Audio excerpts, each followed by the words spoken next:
Welcome to episode 94 of Peace Talk. Hey there. How you doing? I'm doing good considering what I've been going through. I made it.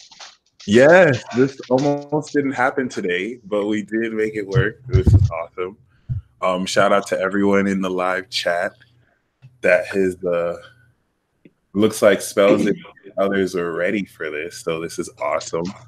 And yeah, I look forward to having a great talk. Every time consistently I do talks with like air signs, especially like Gemini and Aquarius. I think my best peace talks have been with either Geminis or Aquarius. So I'm very excited. And on this very special peace talk, we have Lisa Sara. Thank you for joining us once Thank again. you. How are you currently feeling right now? Better every day.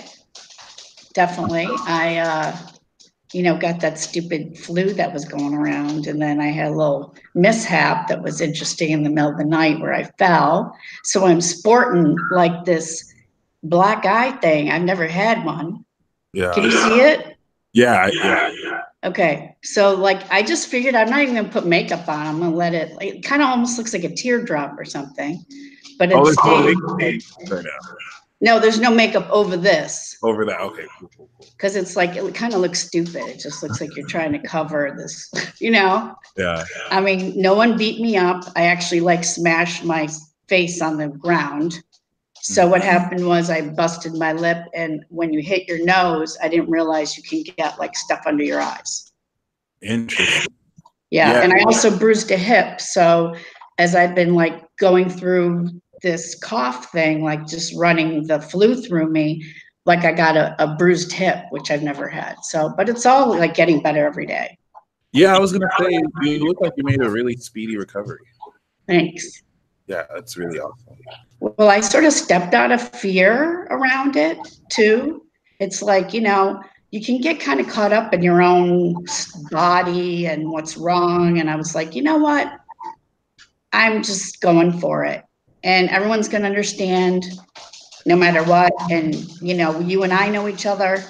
So I just was like, don't even go into that worry spot. And so it works out. I'm really up there with the moon, especially being in Libra. It's like we have a complete grand air trine between all of us now, which is awesome. So definitely grateful. Shout out to Spirit Clubhouse, a new Vibe Tribe member, which is awesome. And yes, I agree with Heidi. You look very beautiful. Oh, thank you. That was so sweet. So yeah, for those who aren't aware, we do know each other. We've known each other for a good few years now. Yeah. It's actually pretty surreal. It is kind of, yeah.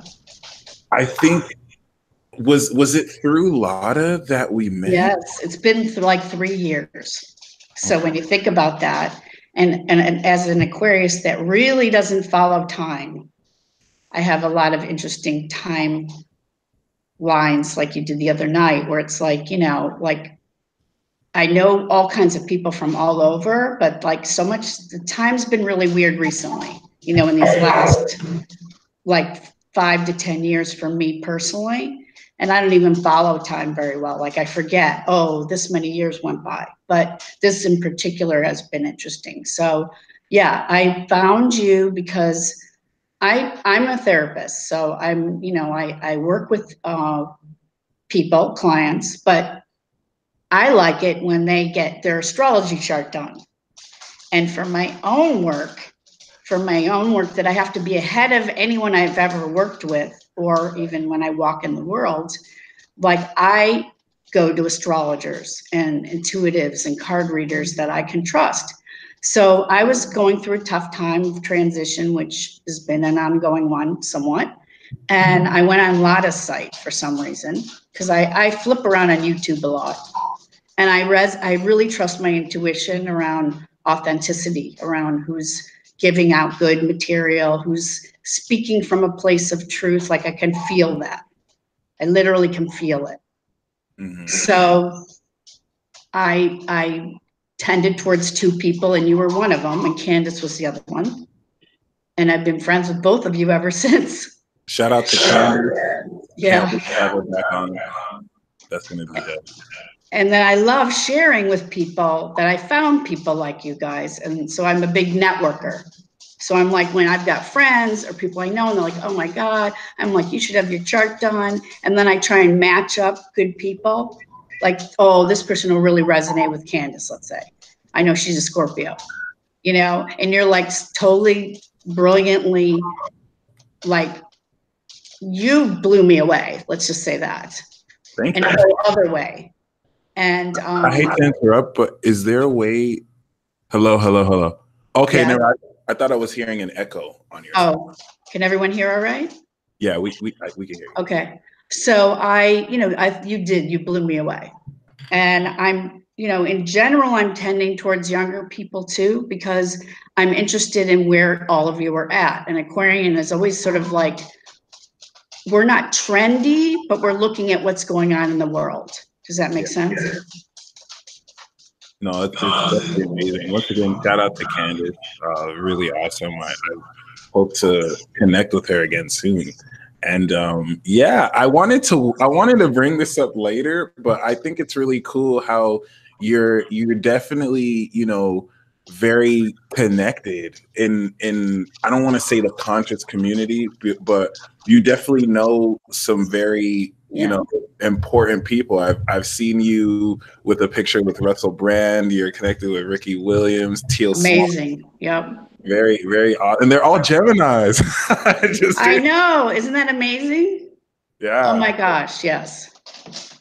That's really awesome. So, yeah, for those who aren't aware, what are your sun, moon, and rising signs? Okay. I'm an Aquarius sun. I had my birthday on the 4th. And my rising is Cancer. And my moon's in Cap, like you. Yeah, Capricorn moon. That's what's up. And you also have Saturn in Capricorn as well. I do. How have you been enjoying this Saturn return?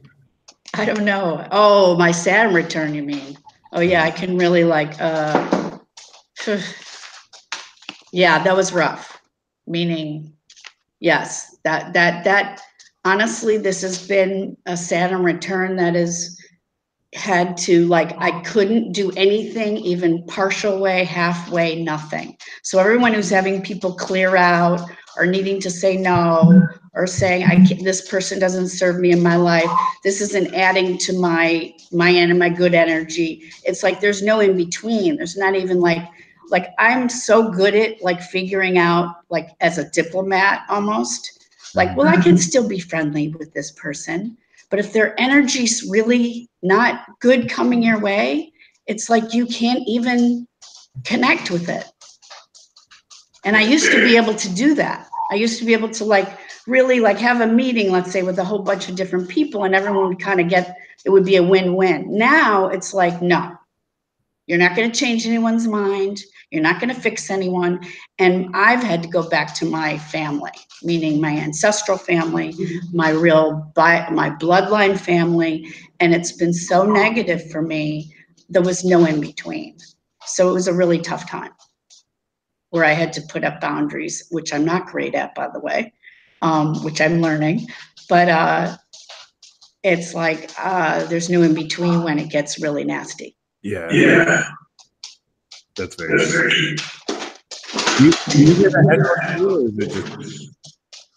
You're echoing more than me. Yeah, I don't hear you echoing. I hear me echoing though. Ask the people in the chat, because it's not bad from my end. Okay. As long as it's not bad. Because it goes in and out too. Like I don't hear it now, by the way. So right. It is what it is. Other than that though, yeah. Did that sort of answer your question around absolutely how that affected me? Yeah. And I definitely have experienced firsthand how psychic you are, very much so.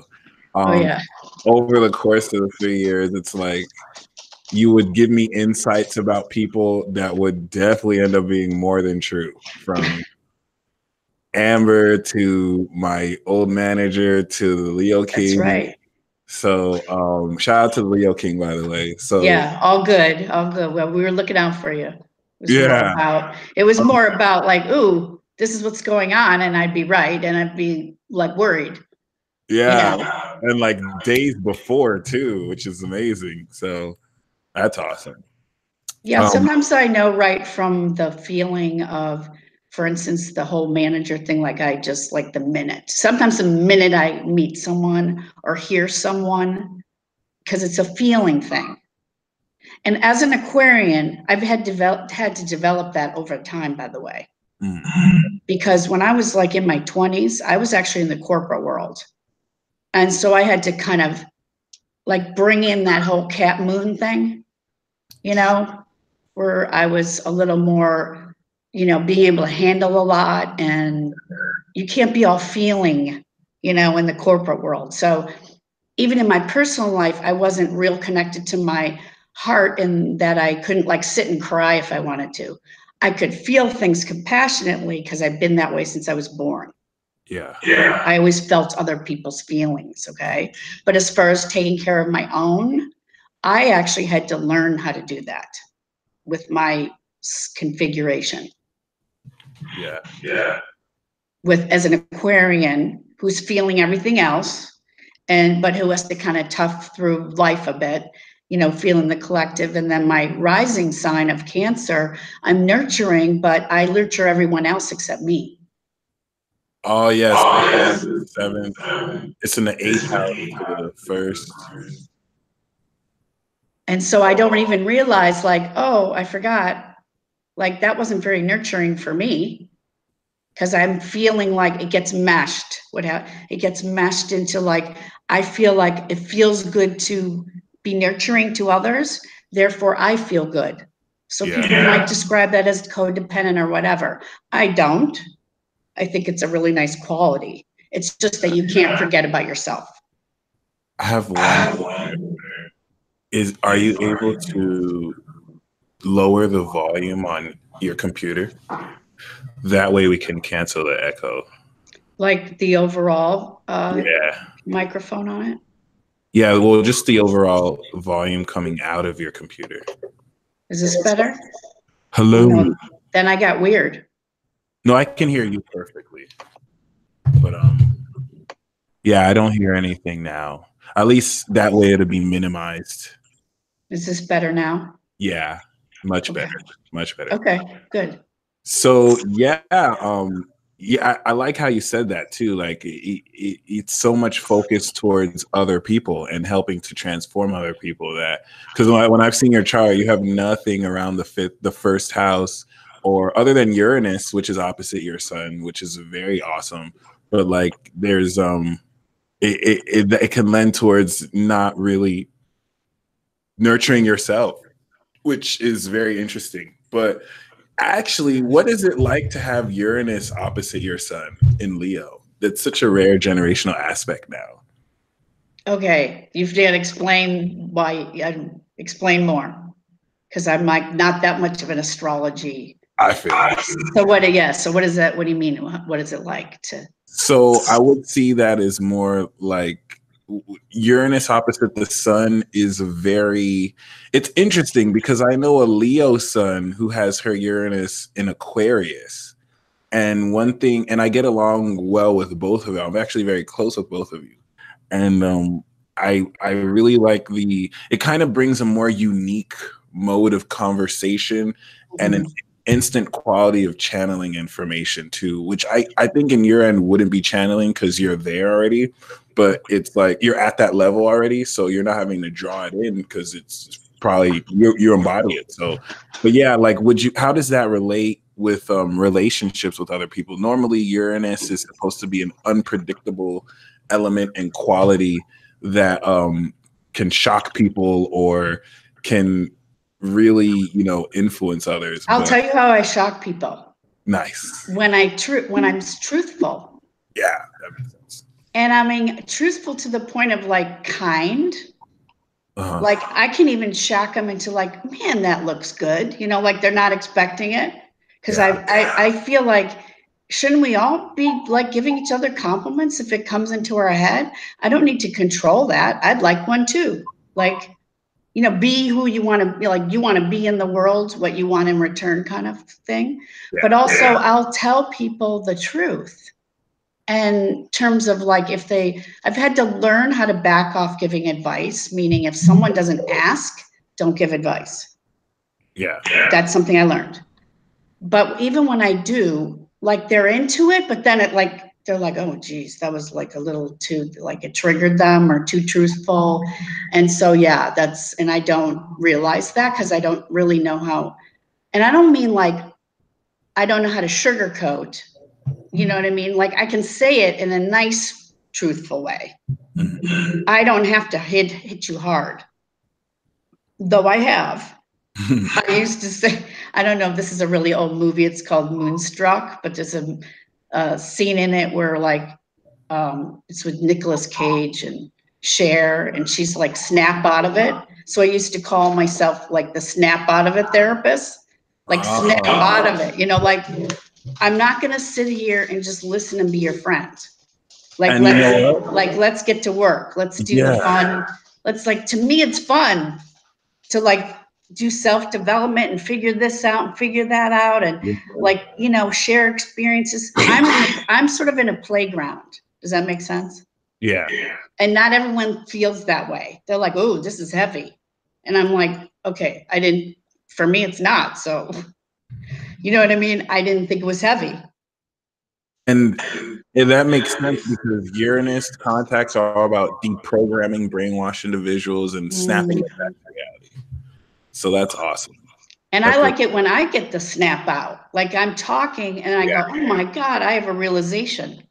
Like how I was thinking that did not work, you know? So that's how I actually do my own work as well, is to have those great conversations, as you would say. Yeah. So I know you've been in California recently. I've had what? I'm sorry. I know, no, I know you've been in California recently, but someone asked if you're from Staten Island, Long Island, or New Jersey. Why do I get that? Do I sound like I've got an accent? I mean, I'm really animated, okay? Yeah. But my accent, I am born and raised in the city of Chicago. So that's the middle of our country, but I'm very city in that way. Yeah. I mean, I walk the streets of Chicago a lot of my life, meaning we don't have cars. You know, we're in it. We're in the pulse of a city, of diversity, of music, of art, of just everything going on, from a homeless person to like wealthy, like everything's going on around you and you just sort of vibe with it, you know? And so there's this, and you know me, I like to funny. So it's also the home of like Second City, and like humor to me is what has honestly saved my life. And I will, that's the other thing that freaks people out is that's it. I'll joke around. When you ask me that other question, people go, I don't get you. And I'm like, what the hell? What the hell you don't get me? I was just making a joke. Like, it's like it snaps people out of this, like, this is all freaking ridiculous, guys. It's as serious as it is ridiculous. Does that make sense? At the same exact time, to me, this is like crazy serious and it's crazy ridiculous. Oh, you know, I forgot asking you to turn the volume down. You might not be able to hear me. I can hear you. You can hear. I still hear the echo though. It's like, it's not all the time. It's just like an echo with you. Yeah, like now that I'm talking, I don't hear the echo, but when I try and like respond to you, I'll hear like but thankfully it's not too big a deal. And yeah, should I turn it down even more? No, you're okay. You're okay. Okay. But yeah, other than that, you know, it's really, Chicago is a really amazing place. I actually have never been to Chicago. I need to visit. But yeah, so that's really it's really interesting to talk to someone who has been in the corporate side and then has also walked out of it. Mm-hmm. So what was that transition like? All right, here comes astrology again. Word. So I was in the corporate world, but I was one of these people who said to myself, "What? I got a degree in psychology, okay, in college, but I did not have a good experience socially in high school, but I had a great one in college. So I don't really remember anything but partying all through college. So a psych degree was kind of easy for me, but I did want to help people and all that. But you know, you make no money. You can go and get a bachelor's degree in psychology. You're not going to get a job in that to like pay your rent. Okay. So I really was like in this space of like, well, what do I love? What could I possibly do that would be in business that I love? Well, I love to travel. I did my whole senior year away. I lived in Europe. Totally fun. Amazing. Okay. And so I actually went to companies and said, how do I get hired by you, like American Express and big companies like that? And they said, you got to go back to school. You don't have any business background. So I went and did that. And I thought I could do anything. I was fearless. Okay. So I went up to Montreal, which had a program in continuing ed to get a business degree. And I got a job running an entire travel department at a huge corporation. Now, imagine this. I'm in my early 20s and I'm running a travel department in a huge corporation, negotiating rates with hotels all over the world, everything. And all my college friends are going, what? You're in a suit. Like, where's your drug paraphernalia? And, you know, like, it was so funny. It was like playing two fun roles, but it was an awesome job. Oh, nice. And then I got tired of the corporate world in general, and it worked out because after a couple of years in it, I learned a ton, but I traveled to Arizona, was one of the many places. Yeah. And I literally, my feet hit the ground and I went, this feels really good. I mean, imagine Chicago, city of Arizona. Yeah. So different. Yeah.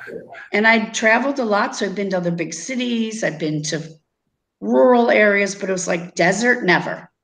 And I was like, whoa, this feels good. So ended up thinking, okay, I'll just pick up and move there. So at 29, I quit, packed up the car and moved to Arizona. And long story short, after thinking I would be in the travel business, it was kind of like not working out. So I was just doing fun, odd jobs and really having a good time. It was a good time for me, by the way, that 29 to 30. And then I was like, maybe I should think about that, you know, working with young people and counseling. And you know what I did? I called some bookstore in Sedona, Arizona, and I went, do you have an astrologer that could do my chart?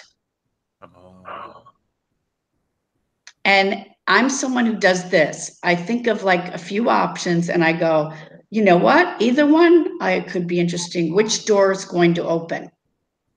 Okay. So I had a good job, but then I thought, oh, do I want to go into that field? So I was like going to see which one opened. So I applied for this like really crummy job working in behavioral health with teens or whatever, where paid almost nothing. And then whatever, I had another option. And so I went to Sedona and the woman had done my chart already. And I walked in, she goes, I don't know what you do, but she goes, this is the chart of a counselor. And I was like, whoa, I just applied for a job in that. And then I got it. And so you actually got the job. I got the job, yeah. Nice. So see how it's like been so profound. Yeah. At those different times to get that added support to go, well, what's basically in my blueprint of my life? Mm-hmm. You know what I mean? Yeah. Because some people want to become something, but it's like, sorry, not everyone can become a famous singer or become an athlete or whatever. It's just not in the cards. Yeah. But if you know your chart more, you can at least go, well, this is part of my deal. I'm good at this, you know? So then I went down that road. And it usually just happens naturally. Like you don't have to force it. It's just like it's an open door for you when it's aligned with your path. I would say. And you got to be open. You have to be open to the thinking of that, and open to then exploring. Well, maybe what are the different things where tools I can use to help me figure this out, right? That's amazing. And so, what is more so because I know you mentioned really amazingly interesting modalities in the therapy you do. So how long have you been in the therapy, or well, not even how long, but how was the therapy when you first got into it versus now? What's that? Well, I'm glad you're asking that, because I had to get a master's degree. After I had a job in a while, you can only go so far without a master's. Okay. So again, I do the same thing. I'm like, I'll apply to these 2 schools and I'll do this, see which door opens. Mm-hmm. The door opens for me to move to Colorado. I've never been there. I moved to Colorado, got into this good master's in social work school. Okay. The thing about getting the master's in social work was it laid a foundation for me. And it also really, really holds you to learning about boundaries and integrity when you're working with people, because you're really dealing with so many vulnerabilities of people. So, you know what I mean? Yeah. So that, like, even when you're working with a client, that client's pretty vulnerable, right? Yeah. So they can be. I feel like, I remember there was an offer where there was a lady who's like offering counseling for the students at a cheap rate, to go through the school and discover yourself. And a lot of people didn't take it. And I'm like, well, how are we supposed to know what it's like for another person to be working with us if we don't do it? I really kind of had an issue with that. So then I got a job afterwards. But the issue with social work or counseling or any of those fields is they use medical model. A medical model means, and that's for insurance reasons, so they can get paid. Oh, okay. So of course I go into a program working with kids after school in not such a great neighborhood at all, like a really bad neighborhood. Yeah. And everyone was on Medicaid. So, but I have to do medical models, so Medicaid will pay. And Medicaid is more, it's not private insurance, it's public. No, Medicaid's basically through the government if you don't make enough money to have health insurance. Gotcha. So it's people who are like getting food stamps. Okay, so it is government funded. Totally. So they'll cover the family to get any kind of help. Okay. Whether it's mental health, behavioral health, physical health, they'll cover them. But you can't you got to be like below the poverty line. Okay. So, but I have to submit a certain way of doing it, which I learned. And after about a year working with young people and families, I'm like, this is not working. I'm not doing this. I tried to figure out all kinds of ways to help them around that while I still filled out the paperwork right. But I was so uncomfortable with the whole environment of that I had got to diagnose you, right? Yeah. I got to tag you and put a diagnosis on you. So that you can get that bill through the insurance company. Right. So that goes in their record. Yeah. So let's say a company, a corporate person comes to me and they have good insurance. In order for them to cover, I have to give them a diagnosis, and that's in their record. Okay. Oh, so you have to diagnose. So it'll say depression, anxiety, panic attacks. Yeah. Let's say they're having trouble with substance abuse. It's private.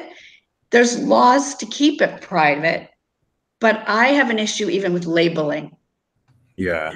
Okay. So I don't want to put on your head or anybody else's head, well, you're attention deficit disorder. You know, you're like, because then like already they're like, oh, you know, I've got attention problems. And this, what type of therapy is this that you're having to diagnose people? Mental health. Mental health. And you, oh, that's interesting. So Or it's called behavioral health. Either one. behavioral health. So I thought that level of billing was for like medical doctors. So that's awesome that it applies to social work too. Yes. And that's why it was good to be a social worker, because a social worker can do tons of things. They have a huge extra representation out of Washington. So social workers can make policy to help people. Okay.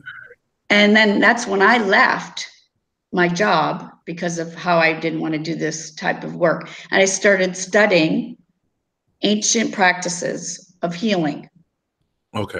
And so I was reading, like at the time, books from doctors that had left the medical field, like a Deepak Chopra, like Wayne Dyer, like all these people that were popular then. They started going back to their ancient roots, Mm-hmm. to then bring in meditation, herbs instead of medicine, because they had been in the medical field and they're going, I'm not curing anything from cancer. You know, like I'm just fixing them up till they come back again. Right? Yeah. So we had to, so we call it integrative medicine. We call it holistic health. So it's like integrating. Well, people say, well, you got to go meditate. Okay.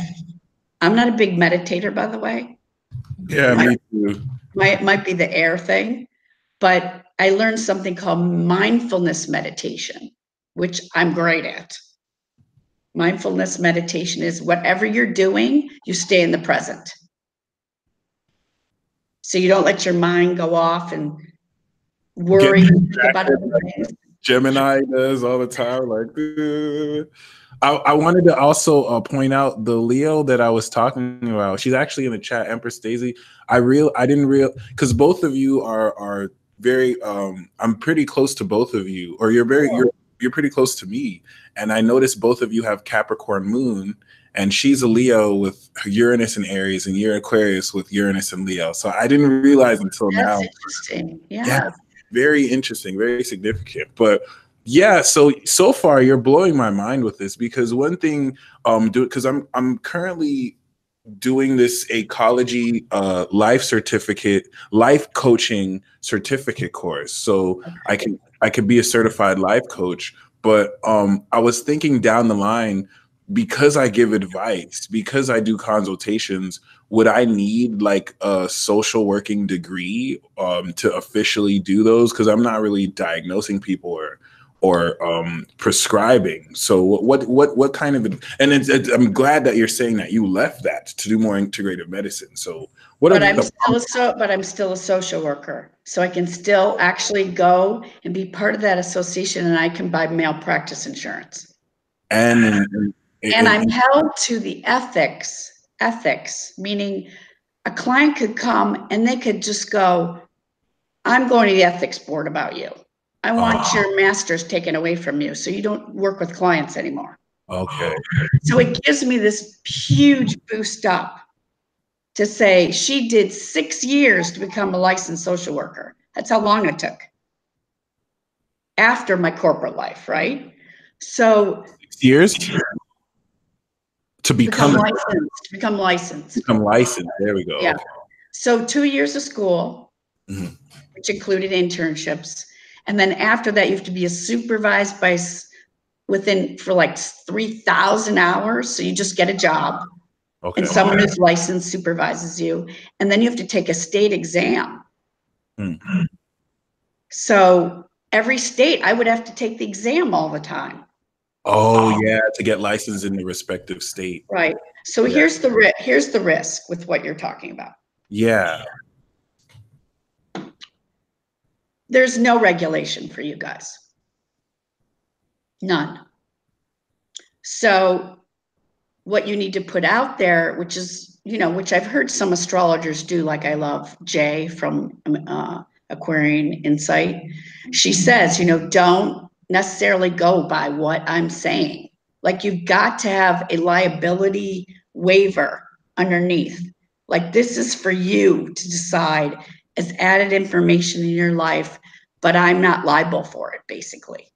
Okay, so people with licenses actually are liable and they can tell you what to do versus people who don't, where we have to put a disclaimer like, hey, this is just take with a grain of salt. Because you're right, there is no regulation. Right. So I didn't want down the line, if the government wants to crack down on us, be like, hey, well, you don't have a license. You can't give consultations. What you're doing is illegal. So if you've got the waiver in place, okay, let me give you another example, because I've worked with healers and did their events. And actually, it's another thing that I do, which is I've made a couple go global. Like, I'm the secret weapon behind the scenes, helping them, getting people to see them because I believe in what they do. And then I'm also learning it. So I did this with a very well-known gentleman. He was doing it privately, but then he wanted to go public. Okay. And he was a 50-year-old guy. He wasn't a baby at this. He'd been doing it a long time. And he makes you sign a waiver before you even go into his workshop, go on his phone calls. Okay. You sign a waiver. So he's always taking care of that. He never has to worry. Then it frees him up totally. Yeah. Okay. It frees him up. So then you can get your life coaching because it helps you have more tools, but it doesn't give you any kind of real certification. You know what I'm saying? Yeah. Like him having me in the background, being a social worker who had done it, gave him more credibility. Yeah.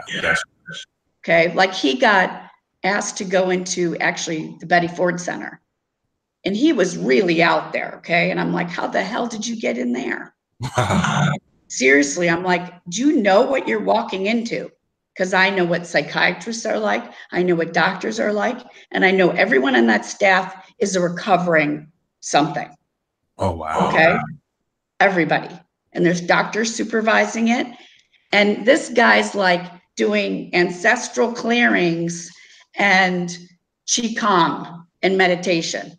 Oh, and he's got some real gifts. And I learned the whole ancestral clearing stuff. And I'm like, you better make sure, because he's like, how do you know? Like, I'm like, because like I was advising him about what was going to be all around him. Yeah. And he was helping people really fast, like the patients. And I go, you better slow down. Those people just paid for 40 days at the Betty Ford Center. You don't want them going home. You know what I mean? Like, they felt a lot better after doing his work because it works. Nice. It pulls the root out. It's not working with symptoms.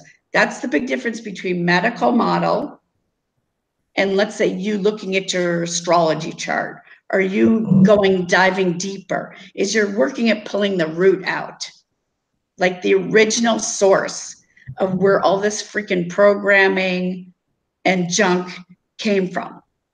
Does that make sense? And then you're healing that versus going, here are all your symptoms. Okay.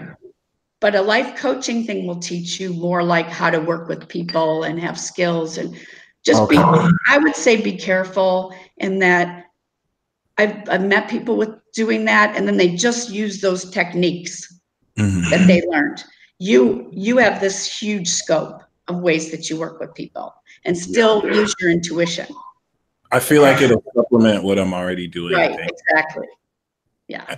And I also, as soon as I can afford it, there's this Psychology course that's a 2-year. I don't think it's accredited, but it's legit. They'll give you a certificate. So I'm looking forward to that too. That's great. I'm really excited for that. Well, and for me, I mean, then I started a nonprofit based on all this stuff. So a social worker, like I was saying, they can do policy. Then I actually learned and started a nonprofit that was very successful to help inner city kids learn, universal spiritual laws on the planet, if you can believe it. So yes, you do have a great experience with the nonprofit sector as well, which I'm glad to talk about. So before we do though, you did that's, first of all, it's amazing that you really have, been able to see both polarities, like integrate. How is the therapy you do now different from the therapy you started with? Because I don't know if you mentioned this, but I think you now get into that more integrative ancestral therapy work. All the time. No. I started doing that as soon as I left the medical model. So I was using Ayurvedic, integrative medicine, a holistic way of looking at someone. My intuition started to open up, because I was doing stuff in my own life, even grounding, being in nature, just like I was doing me too. I'm constantly doing me because I think that's part of life. That's awesome. It's not a job. Okay. It's not part of my identity. For instance, I'm not like, oh, I got to go be a yogi. No, I can try a yoga class if I like it or not. You know what I mean? There's a lot of that going around, and I'm a little like, I'm in between always. I'm always bridging it. I'm like, yeah, like I like to eat that, but I still eat this. You have to go with, I was raised on McDonald's. I made it to this point. Clearly we've got to eat differently now because this food's more toxic. It just is. As opposed to before, so it's progressively getting more toxic. That's crazy. Yeah. Wow. Well, that's because of the GMO. That's because of the soil. That's because of the air. That's because of laws that have been let go of what we've done to the soil and the water and everything. So there's more pollution. Yeah, we've totally used pesticides and all kinds of terrible things to then now our bodies have to figure that out. It's not easy. Gotcha. So you just have to, all you have to do is get more into how did that feel? Did that feel good going down? Or how's your you just have to read yourself a lot. So your question was, do I integrate all this stuff now? I will say that I've always done working with people one-on-one on the side, meaning it's half of what I always do. So when I did the nonprofit, I was seeing clients because I took time to build that, right? When I was, moving, when I was, when I'm looking for new partnerships right now for new businesses, because I am an entrepreneur, I like innovation. I see clients to help support that other part of myself. Gotcha. Or as well as I had personal things go on with family, people dying, all that. I did that work to support while I was helping. Does that make sense? Yep. So I love doing it, by the way, and I love that we can use the computer and I do it on Skype and, I love it. So, but it's not my full-time gig. Nice. And so that leads us to the nonprofit. So I don't think this is, you've had more than one, right? This is No, just one. Okay, so it's the same one that you're, okay, perfect. So yeah, so what's the nonprofit sector even like, and what was your experience with that? Well, this is the exciting time I get to talk about synchronicity. Nice. Which is one of my favorite words. And when you study psychology, I was really enamored with Carl Jung, who left the whole Freudian thing, and he was into synchronicity, the collective unconscious. You know what I mean? What's that? I think he was into astrology too. Astrology, dreams. He was into all that. He probably would have said astral projection, all that. So the nonprofit was just like an idea I had, because I had wanted to go to a Deepak Chopra conference because all I did was read his books, but could not afford to go be on top of a mountain in Colorado for a week and spend $5,000 to learn meditation and the 7 spiritual laws and all this stuff, right? So I went, this is pretty cool, guys, because like you never know. Okay. So I honestly, I kind of don't even remember. I guess I applied to be a volunteer. This was just I left the job after grad school with the medical model thing. I was reading his books. And then I got this thing saying, you've been selected, come up to this conference for a week in Beaver Creek, Colorado. I didn't even know where it was. So I'm like, driving up there by myself, and I'm, okay, here we go. And I'm listening to a certain singer at the time. And I don't even know why I was listening to her, but I like her. She's kind of bluesy. I get there at the Hyatt Hotel on this mountain that's very exclusive. Beaver Creek's fancy, okay? And I go into the volunteer room. They're like, did you hear Bonnie Raitt's here? That's the singer. I'm like, what? What? Bonnie who? Her name's Bonnie Raitt. Bonnie Raitt, okay. She's one of the few women who can do slide guitar. She had a lot of old blues guys teach her, like that type of music. Wow. Yeah, she's pretty cool. So turns out she's a participant. It's like, what? How crazy is that? So that's synchronicity there. That night, all the volunteers are sitting there. There's like 50 of us. There's going to be like 600 people from all over the world coming to this mountain, spending this kind of money.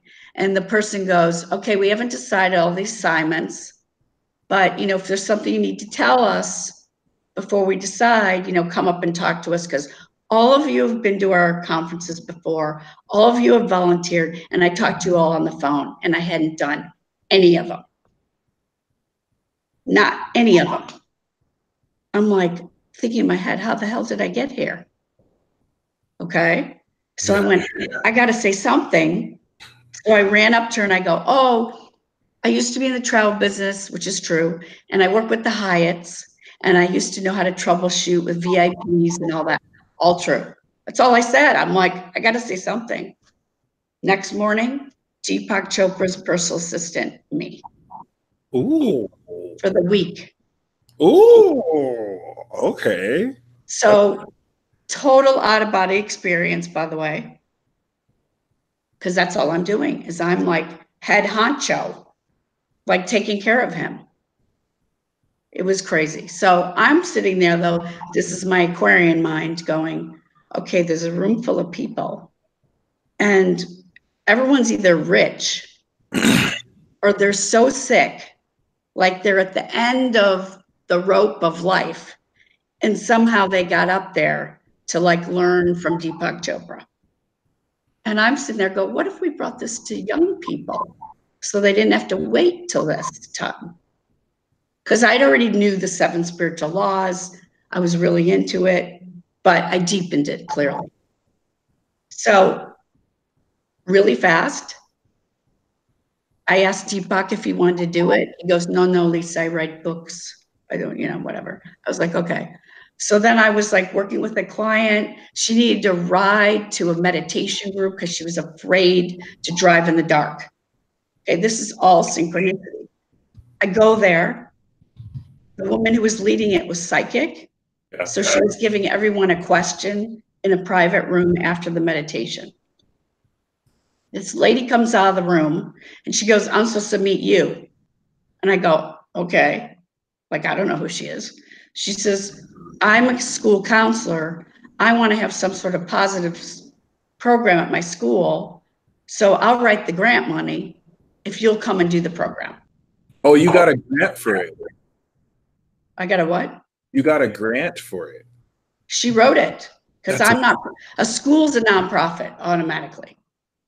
A school is automatically a nonprofit organization? All schools are.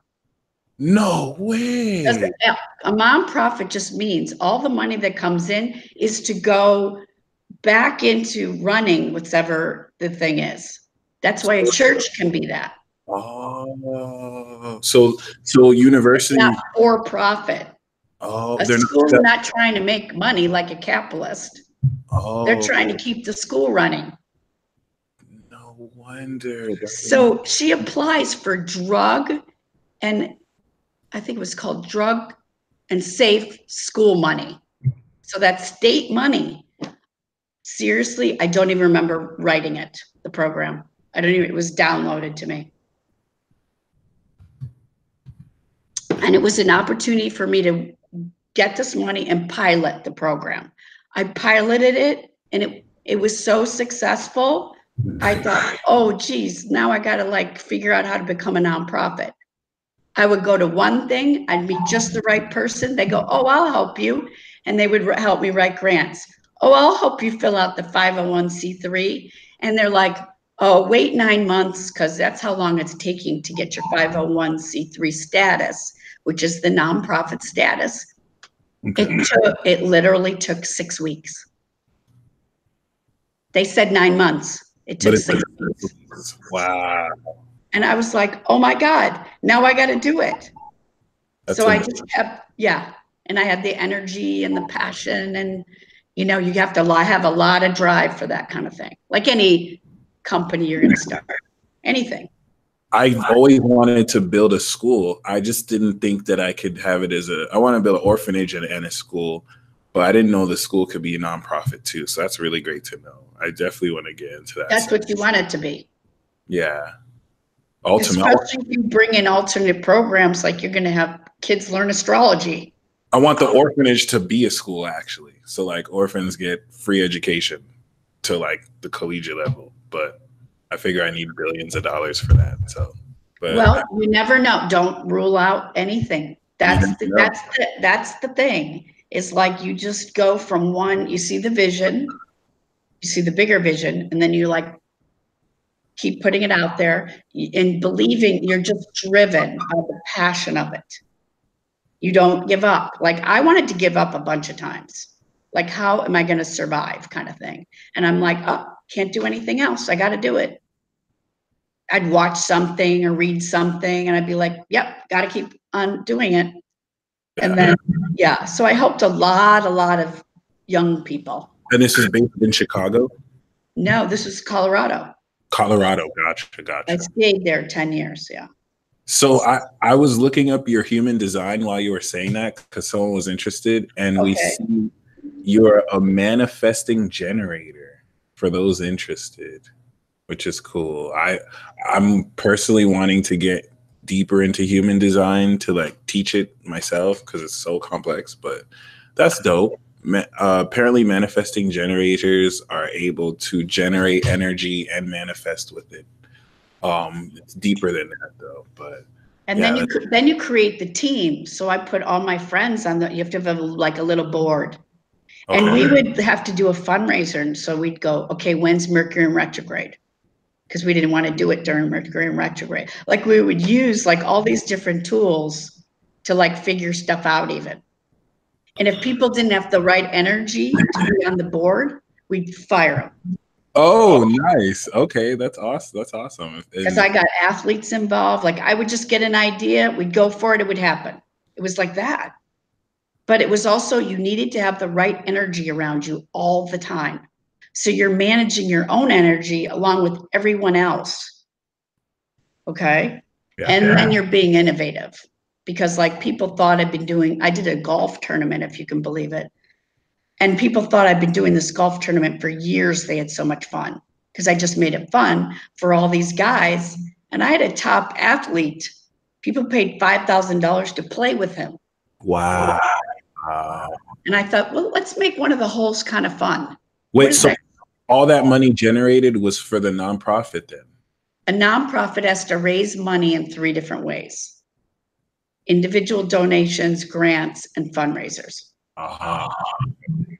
Gotcha. You know, but you can have a lot of people help. So, but you want to have the right people.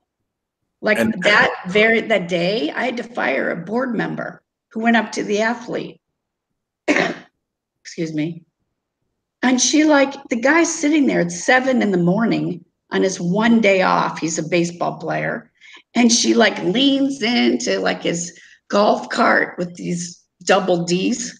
And she said, you know, like, can you like do something for her nephew or something? And I catch it. Like I see her do that. And I'm like, what? We're so lucky to have this guy here. He's just mellow. Everyone had cigars. You know, golf terms, they have cigars. So I got cigars. You get everything donated, which is great. And he's just kicking it in his golf cart. And he's got this woman who's on my board. And I went and told one of my friends who was on the board that was the one who brought in a lot of the money. And she goes, fire her right now. I fired her right then. Oh, you brought her friend. Her friend told you to fire her. Well, I wanted to. We discussed it. She was a board. You know, I talked to another board member. Okay, and she agreed. Like, this is off. Yeah, I was so embarrassed. That was the Capricorn moon right there. Like, chop, chop. Oh my God. That's amazing. Wow. So far, I'm very grateful. Like, I feel like this is one of the peace talks that is really more so. This is a very knowledgeable peace talk. Like, you're really sharing a lot of wisdom with us.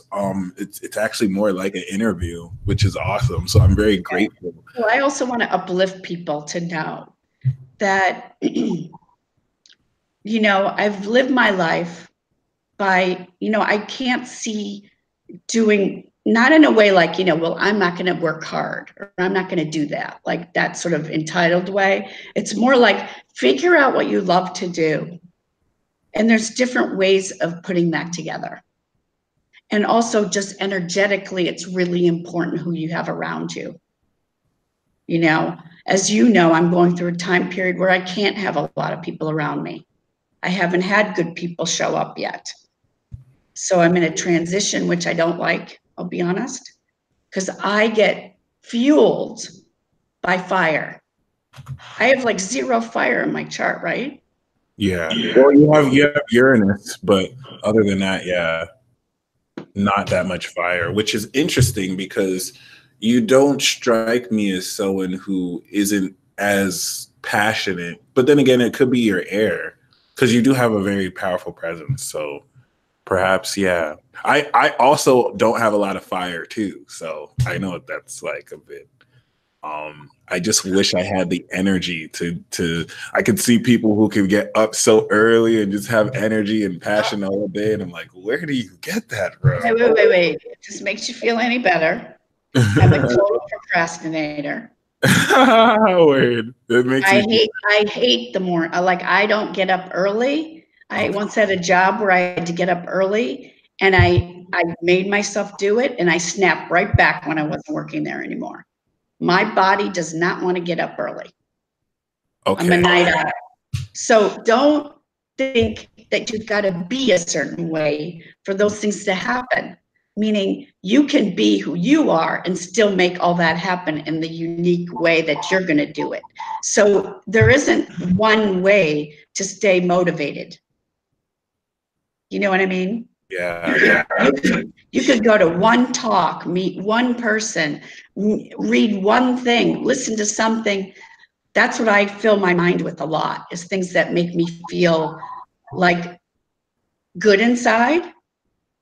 Right now, it's been a lot of stand-up comics. Nice. Like lots. Like I'm laughing out loud at home. Oh, nice. Because I have to, like, how do I get that? You know, otherwise, you know, I can go into more depressed mode versus anxious mode. Mm-hmm. It's more like, I don't want to get out of bed.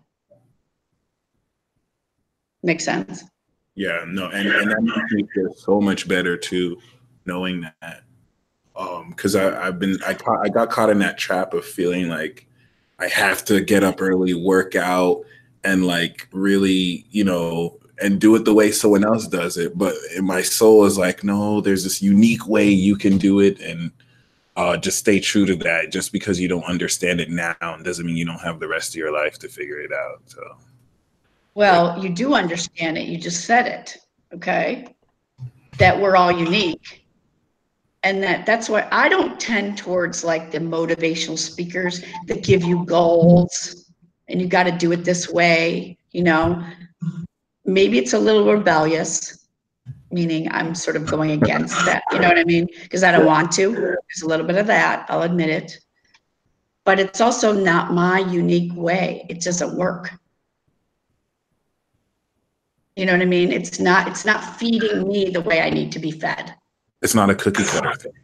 I agree. Not one bit. Like I'm someone who likes to kick back, but I could get just as motivated kicking back and having the best conversation than filling out all my goal sheets and meeting all those things and getting up early. Doesn't, you know what I mean? True. Does that make sense? Oh, definitely. In fact, I when I went out to the store, I met this Capricorn, and he was all talking about how, yeah, you know, he likes to be more nocturnal. Like he's up in the night, and he just goes to sleep during the day, and it still works with his work schedule. He's not any less productive because of it. It's just really well, that's how, if you look at creative people like a writer or an artist, they have to do that creative work when they're feeling inspired to do that. Now they might want to do a structure to it, but some people might write at 3 a.m. till 5 and then go to bed. True that. Does that make sense? Yeah. Because you're running, for me, you're running the collective unconscious. You're running this download thing. True. So you can't say, okay, run that download now. You know. Only very few people can like really command it like that, but still, you're right. It's a struggle of an artist too. I feel like with practice, when you're consistent, you can definitely get that flow. But I heard someone say, like, if you're yes, it was someone that I went to go see in a show. His name is LAZ. Shout out to Clear Soul Forces. He was like, yeah, I like how you're able to do what you do like consistently, because as someone who makes music, like I can't get myself to commit to making a song every day without it becoming forced and not inspired. So it's like that, and that made me look at it too, because musically, I'm the same way. Like I won't really write until I'm really inspired, and then my best music, it's not like I was like, let's make it. It just happened and wrote itself through me. I mean, the only thing, if you don't mind me sharing a little bit about you and what I sort of see, is that, you know, and I don't know if this is, you know, you could talk about your chart a little bit. It's like what gets you kind of wondering, I'll say it that way, about what's the quote better way to do it, is that you've got a lot of thoughts going. Yeah. You've got a lot of what we call wind, or you know, it's in Ayurvedic medicine, it's wind, so it's air. It's zipping all around all the time. So let's say a musician who's like, oh my God, all they can do is live and breathe doing music. They have no other thoughts. They don't go, well, I want to open a school, and I want to do this, and I want to do that. They have no other thoughts. That's all they want to be doing. That's easy for them. They live the life of that. Yeah. You've got all these other things where, so I think it can get into like this quagmire of confusion of even the order of it, or so you have to, the stillness for you is more around, okay, what feels the right thing now or in the next year or whatever, or just allow for the universe to show that to you. Because you're not the person who's going to be one track. Yeah. There's people who are just one track. You're right. That's true. Very fixed. That makes sense. Wow. It's a lot to take in. It's a lot to take in. And this didn't feel like, was this too heavy? Like, did I like? No, it's very nourishing. I appreciate and love Aquarian energy, because it's all my 9th house, it's my 10th house, so it's just all nuggets of wisdom that I just take in, and it's like, oh, nice. Very, very grateful. We didn't even get to talk about relationships, my favorite topic, and yours. The what? Relationships. Yeah, so I actually, and we definitely will talk about, actually, that's what I wanted to segue into, because I wanted to You being in your second Saturn return is amazing for us because we just get to soak in all this wisdom. But it's definitely something that I would like to know, like how have you seen spirituality evolve from when you were young versus now, and where do you see it going, and especially the trend in relationships too? Well, that's interesting because your Aquarian report this week on future life was about how Aquarians are going to do relationships differently. Yeah. Remember? Okay, so first of all, I want to define spirituality for where I'm at. Okay. Yeah. So for me, spirituality is being yourself, being who you are, being who you are. That's it. And I think we've gone off track a bit with some of it's through technology, with the popularity thing and the whole like, who am I supposed to be? And branding. I don't like that word branding at all. That sounds like I'm being branded like a cow. Like a cow, yeah.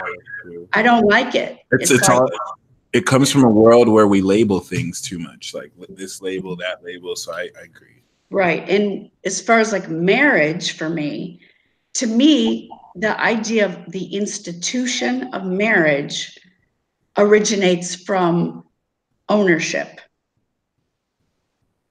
So as a woman who was supposed to obey her husband, okay, yeah, there's an underlying vibration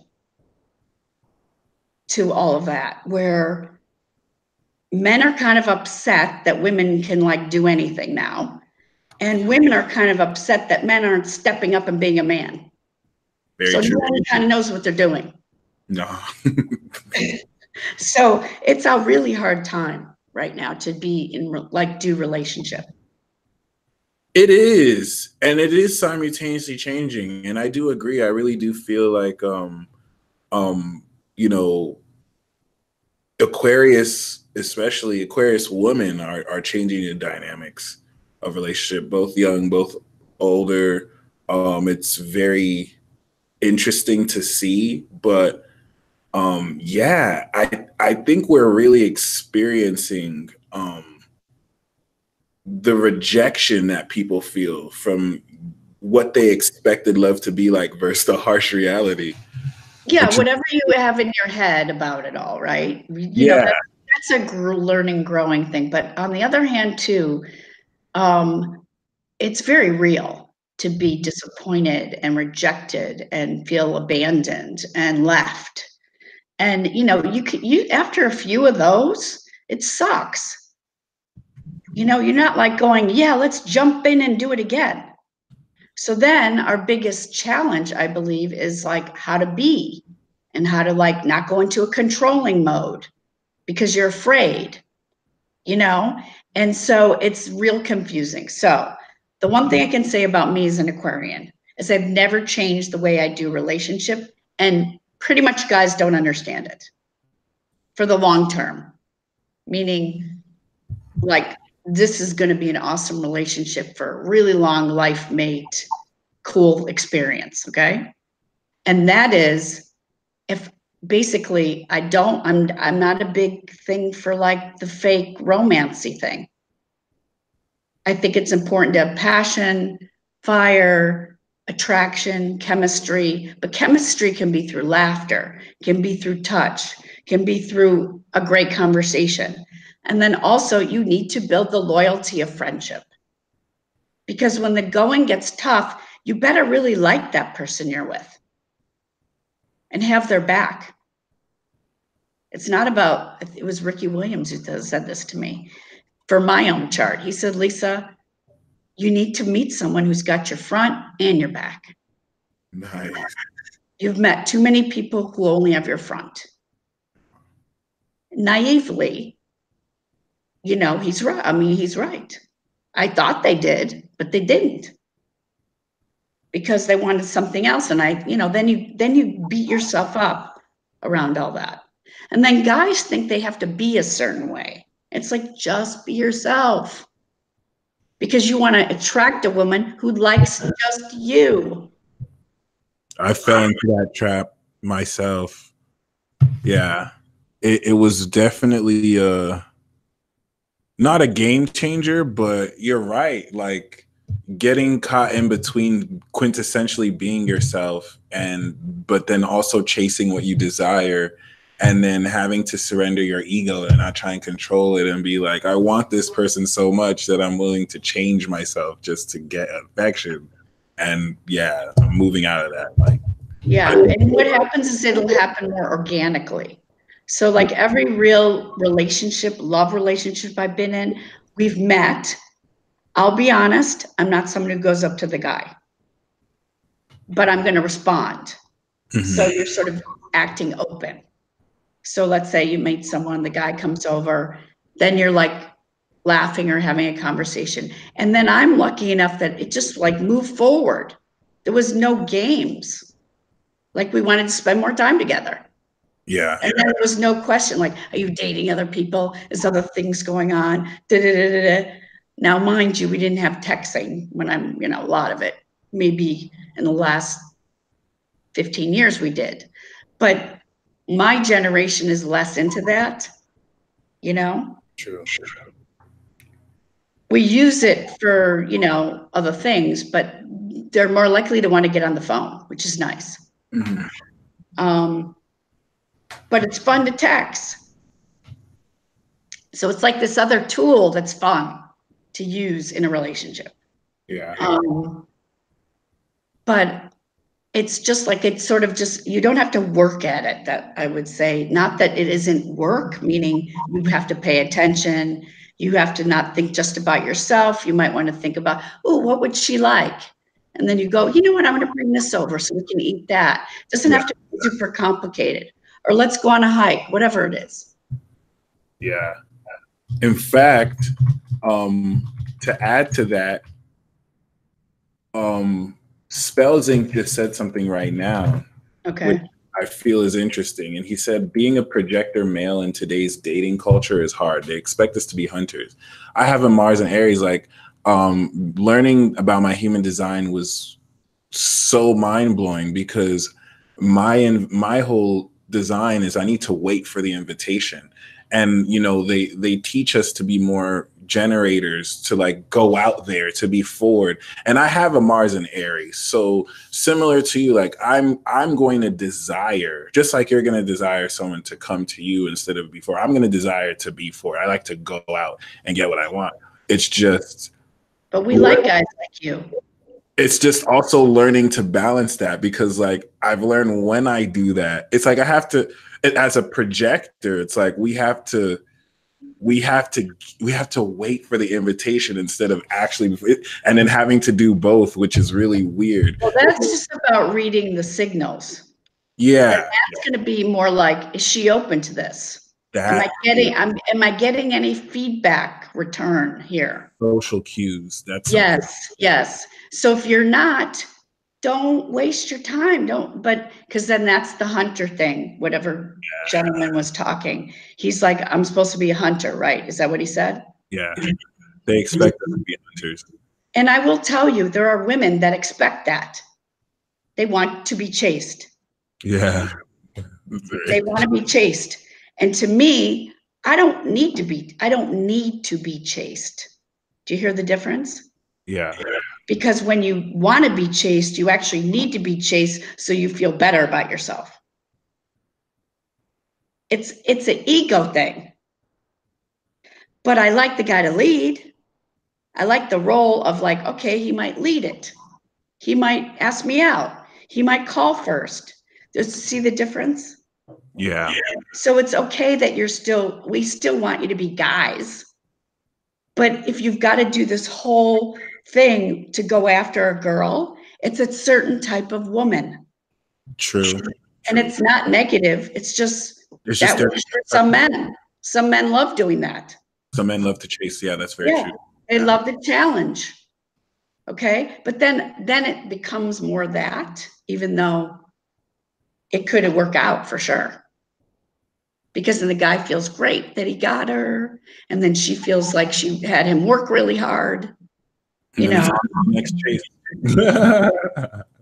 could be, That's yeah. kind of how it works sometimes.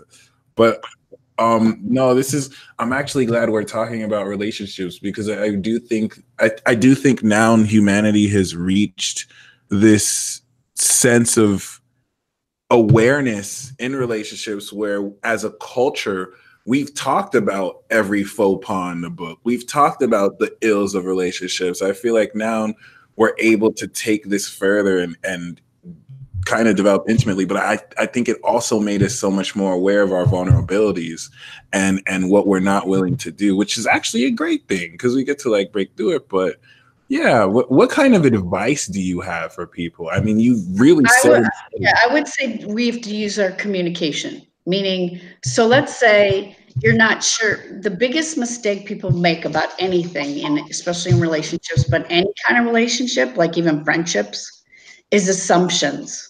True. Oh, I think they acted like this because of that. You don't know. There's no way to know. So to me, I always ask.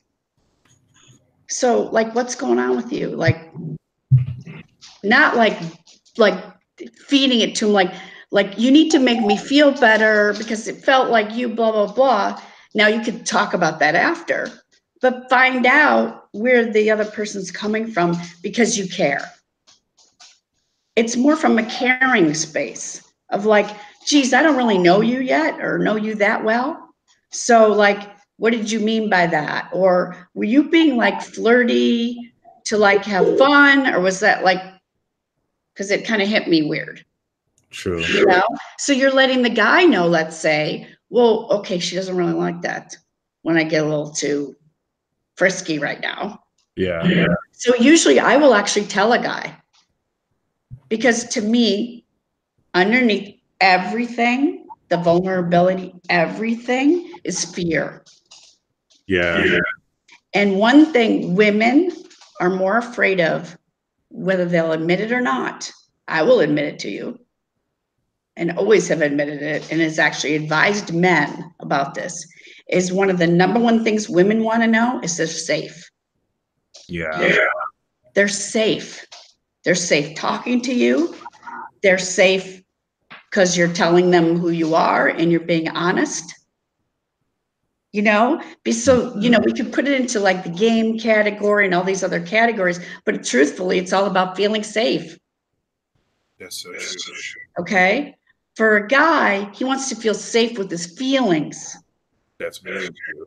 Like, I ain't going to open up my heart because we never got taught how to do that very well. Okay. Or we got kind of babied around it. So we don't really know. We only know from like a mother or something. So we just want to know it's safe to be emotionally open with you. And you're not going to put that back on my face. You're not going to make me feel bad because I'm not being, you know, a good guy or whatever their interpretation is. It's a safe place for you to open up, basically.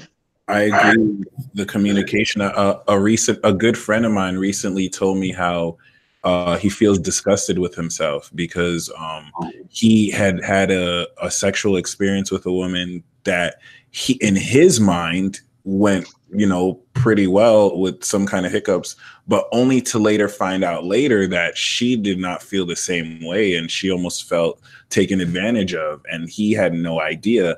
And it was because there was really no communication, and she kind of probably felt a little bit afraid to say anything. Right. Oh, for sure. And I would too. I think that when you don't know someone, it's really scary to talk about stuff like that. It really is. I mean, it would be for me even now today. Yeah. But I'm going to give you an example of a client I had, a male client. And he was divorcing his wife at 40. And he'd come from a background of major, like, Bible bumping. Everything's the Bible. It's a sin to even get divorced, let alone sleep with women without being in marriage. Okay. This is a client I had. And he was good looking. He was like a personal trainer. He was hot. Okay. Mm-hmm. But I'm his therapist. And he's like embarrassed to tell me all these women who've hit on him. And he's actually slept with a few. Mm. He's so pent up about this, right? And I go, he goes, you know, because that's not how he was programmed. Yeah.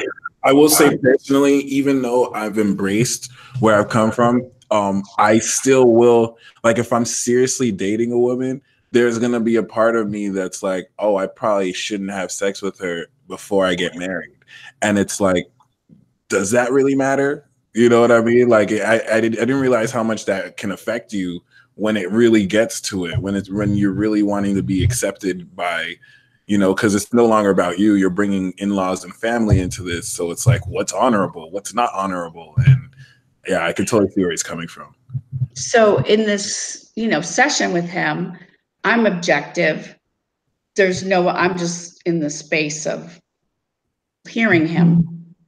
And this is what I truly believe in who I am. It's like, without denouncing his religion, without denouncing his background and what he's dealt with around that, I really do believe it was okay, meaning I didn't judge him one bit. So him having the experience of me not judging him one bit, it was like handing him a permission slip to be himself. I mean, it was like, then he got with the woman he wanted to be with, and he would, you know, like, I still work with him, and it was back and forth. I mean, he made it work. And then but he wasn't carrying around guilt, you know, like, how do I be in the world? He was being himself. He went for the woman he slept with her, but he'd slept with a couple other women. It was a whole new world to him. But it didn't mean that he didn't have that running fear of whatever, the devil. He's going to hell, right? Yeah. So that's like an example too of getting aware of that. And that happened to me literally in a relationship. I was dating a Catholic guy. And yes, and he was like, we waited a little while, just organically slept together, and then he was acting all guilty. And we were like late 20s. And I'm like, what's going on? He goes, well, I've only really slept with 2 other people, and we were Catholic, and then we sat around and felt guilty together that we didn't wait. And I said, we need to break up right now. Oh, wow. Okay, that was one of my times. Let's add that into one. I said, because I have 0 issues with this, and I'm not planning on having any. We're adults. We've known each other. It's great. I don't have this. I'm not going to take care of it because I know it's a big one. And literally, it's like I saw 2 angels fly in with like a permission slip saying, dude, it's okay. And it was like, from that moment forward, we had the best relationship ever. Oh, nice. He broke him through. He literally went like, oh, okay. Because he knew it was right. He knew it was fine. He wasn't hurting anyone. You know what I mean? He didn't have to follow the rule. Otherwise, he's going to hell. Yeah. And I would have broken up with him. And it wasn't a way to keep. It wasn't a way to keep me. It was just like, I'm sorry you have this issue, but I don't. And you snapped him back to reality. What's that? You snapped him back to reality. And you know that I found him on Facebook, like, I don't know, 5 years ago or something. And we talked on the phone, and he literally said to me, you sexually liberated me. And I go, yeah, John, I know I did. So like all of this time had passed, and it was like, yeah. I mean, think of meeting someone who does that for you. And it's really rare to meet women like you, because one thing I noticed that's also getting in the way, and like, it's not really that most men aren't forward enough too. It's just that, some experiences with women or girls rather, who kind of demonize. It's like we're kind of taught to suppress our desire sometimes, but it's still sought after. So I know certain men who don't want, and that's not an excuse, because you still got to take risks anyway and be courageous. But it's a joke, but it's still kind of real where, you know, now in this day and age, you need to have a whole consent form if you're going to have sex with somebody. Is it okay if I can touch you here? Like, is it okay instead of just naturally doing it? And no, I think that's a backlash, though. You guys are complaining about that. I've been around some of you, like I was friends with a couple guys around 30, and they're like, you know, women are, you know, like they get all upset about it because the pendulum went way over here, and now they're pissed. Yeah, because some creepy guys got caught. All right. Oh yeah, there's the other side of that. So there's the other. That's why the pendulum. That's why it swung. So you're absolutely right. Women shouldn't be doing some of the what you recently talked about. It's like lower than low. Okay.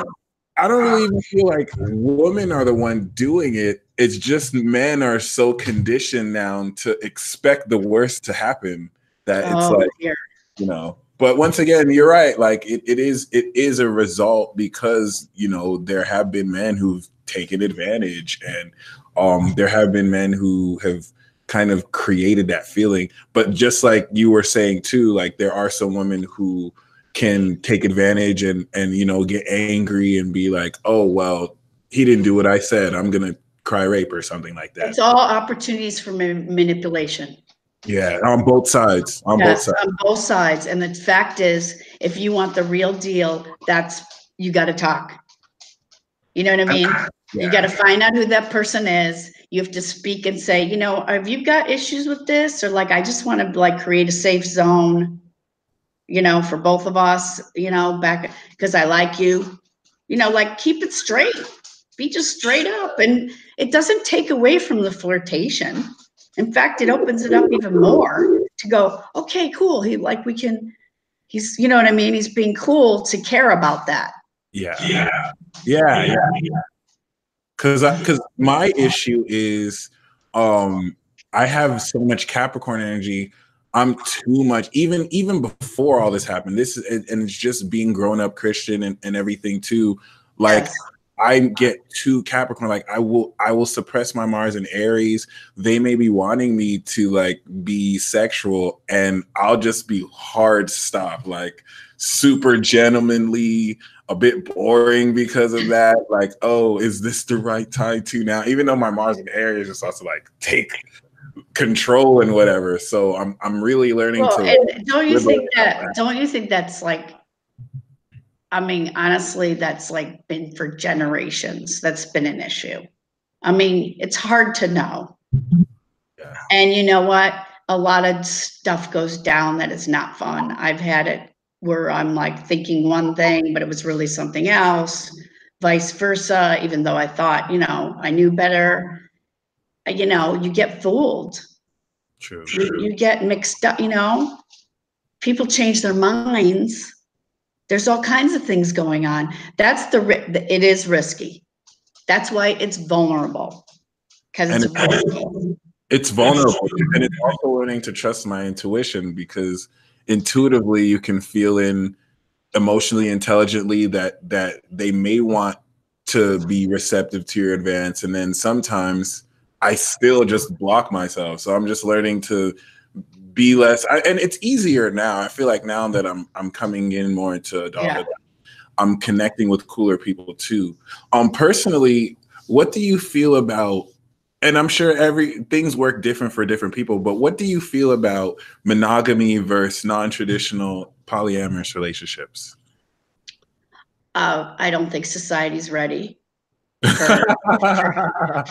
if they were going to be totally honest. Yeah. This more than one person. I don't think we as just a whole vibration on the planet has worked through lower vibrations of jealousy, envy, you know, like, you know, like crimes of passion. I mean, no, sorry, we are not there. Yeah. It seems like it is. Well, and you can like, you know, jump around at a music festival and do all that and be on, you know, whatever thing you want to take. And yeah, shit's going to go down, but it might be a one-time thing. Ether knows only air signs can do that. And I totally agree. Like on a superficial level, especially people who are into polyamory, like I only see it done superficially, to where it's like they'll get with other people just to have quick flings or sexual, you know what I'm saying? But when it comes to actually developing deep intimacy with someone and getting to know, it's almost hypocritical to just go ahead and do that with someone else and then not expect there to be some jealousy or not expect there to be some kind of possessiveness. Like I can't see an earth sign doing it. I can't see a water sign doing that. Without I only know one person who's married and she's into like the polyamorous thingy, and she's a Libra. Yeah, I can totally see. She's young. She's like late 30s, but she was from a Mormon family, and she met her husband, and they had to wait 19 or whatever, so they got married really young to sleep together, basically, to sleep together. So she's an amazing intuitive and all kinds of things. So we were friends, and she was scared to tell me she was in this polyamory, you know, like they do open relationships and they have kids and everything. And I said, you know what? I said, I can understand why you are. You got married really young. Neither one of you had other experiences. So you're choosing to do it where you're like just really open about it with each other. Yeah. And if that works, and every scenario she told me about, it never worked out. It was temporary. Oh yeah. Either it was always complicated. Within the polyamory? When they tried, yeah. And then finally they decided to stop doing it. But they did it for years on and off. But I feel like it was more out of like the limitation of the religion and like not really being able to be freed up, you know. That's why I don't think people should get married young and make any commitment like that. I just don't. That's true. You grow and you change and you pick a different person at 21 than maybe 31. I don't know. At least not before Saturn return. So I'm glad I didn't get married before my Saturn return, because I would have jumped into it and regretted it. But yeah, I agree. I don't think humanity is ready as they think they are. They're capable, but I don't know. Like I really do feel that I respect people who will do polyamory as opposed to cheating. Yeah. Like, you know, being yes. honest, like, hey, we need to see other people. That's the time I'm feeling, as opposed to going behind each other's back. I think that's a good solution. But I feel like humanity hasn't even I feel like in order to master polyamory, you have to master monogamy first. Like you have to be one. Yeah, that's excellent. In fact, there's another couple I know that just like they came out like a couple of years ago. We have an open relationship. And you know what? I started to get like the creeps around being around them. Oh wow. I was like, oh shit. Like now I got to worry about like, are they going to try and like pull me into something? Yeah.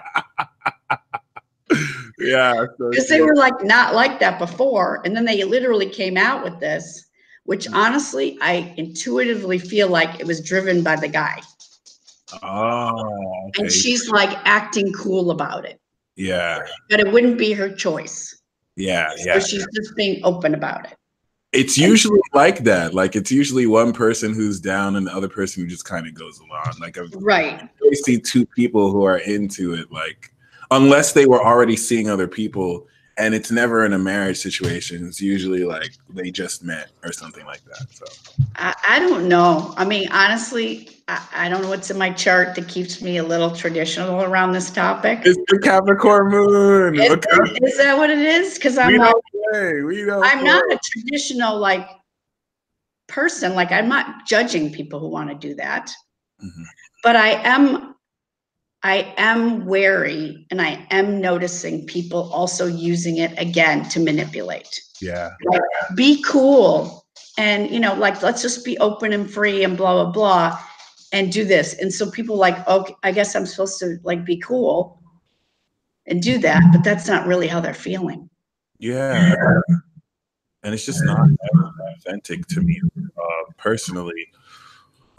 Yeah, I'm too, it's cool because like as a Gemini, people think that I'm a man whore and I want to talk to so many different people, and I can talk to different people, but I'm monogamous to the bone. Like Venus, Taurus, Moon in Capricorn. Like I'm only gonna focus. I only want one person personally. But I mean, the Geminis I know, they're just kind of like fun, flirty. You know yeah, what like I mean? They're not like kind of charming. Like yeah, they like my parents were like that. My dad was charming. He loved women, yeah. but he was completely committed to my mother. Okay. He also got married late in life for that time period. Mm. And my mom just knew that's who he was. She was never worried. I mean, even in their worst times of arguing, they never talked divorce. Yeah, They never fought about like major things like money or kids. They'd fight about stupid things that they couldn't communicate about. Never about flirting, jealousy, nothing. But my dad was like charming, flirty, but never like in a disrespectful way. yeah. Like because I never understood that about some people. I kind of understood it as insecurity and just being too jealous. Because like when some people will say like if you flirt with someone else in a relationship, it's disrespectful. And I disagree. Like I feel like flirting is fun. Like if I could flirt with a man, I could flirt with a woman, but then I can also be loyal to my partner. And like there's certain things I will only do with her that I won't do with other people. But I guess it just depends on how. And when you start to fine tune it right, you're going to notice the energetics of flirting. So flirting, are you flirting because you're giving compliments and you're trying to get their attention along with your girlfriend? Are you just really enjoying this other person, respecting them for who they are and like just being fun? I mean, there's just different intentions behind what's happening. And so you can energetically feel that. So you could tell if I would be able to tell if I was with a guy. Yeah.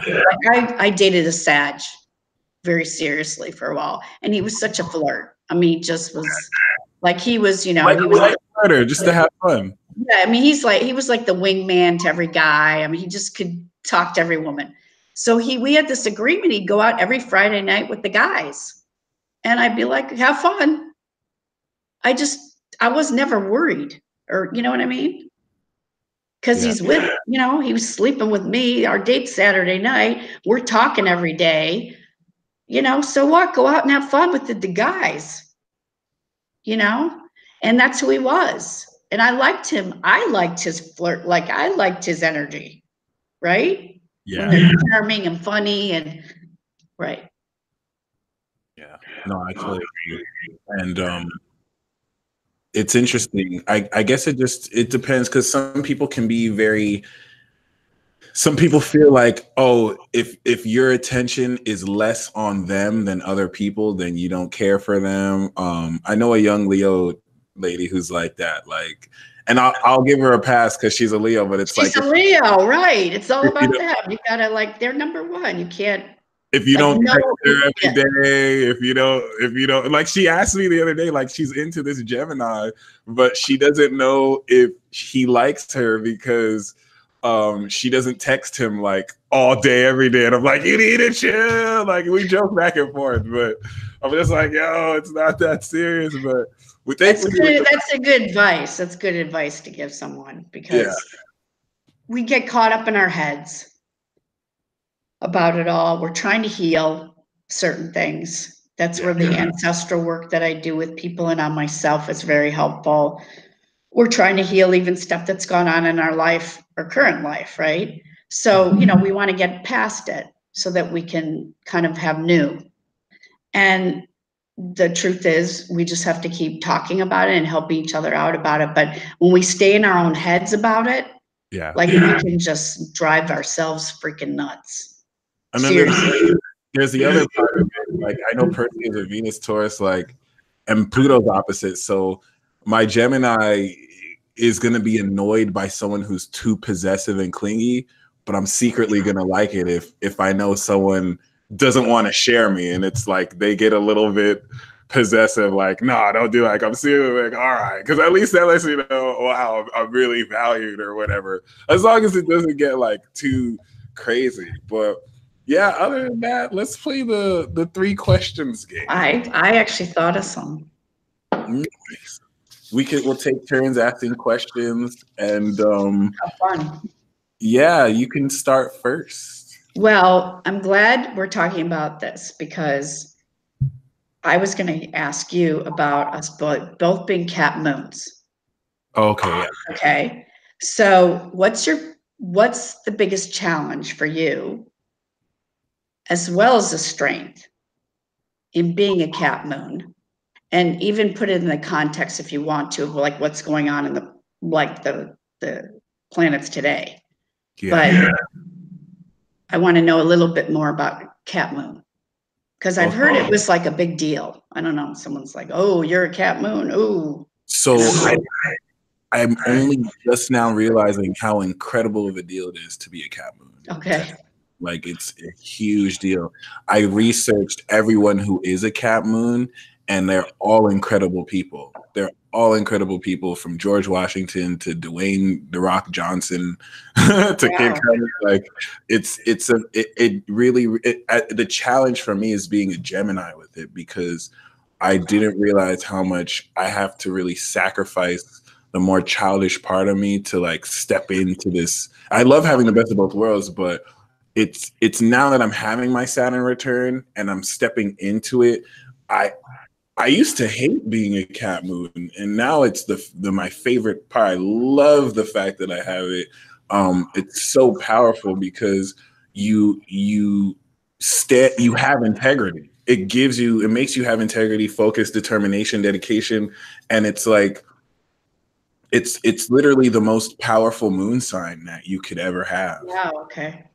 So, and these are things that I didn't realize until recently, how it's like, wow, there's a psychic property to it where your sense of timing is so on point. And I experienced this on the low end. I'm not even stepping into the full potential of my moon because I'm still coming at it as a Gemini, and I'm learning to like come fully into my body.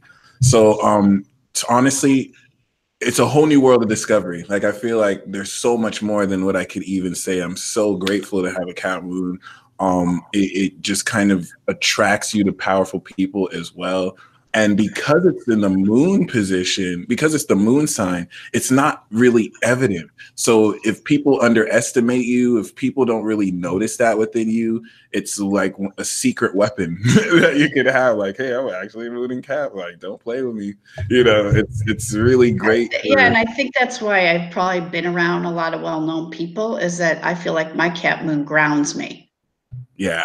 So I might say something really out there, okay, but it's so grounded, they're like staring at me like, wow, it somehow does something. And then of course it keeps me a little more practical.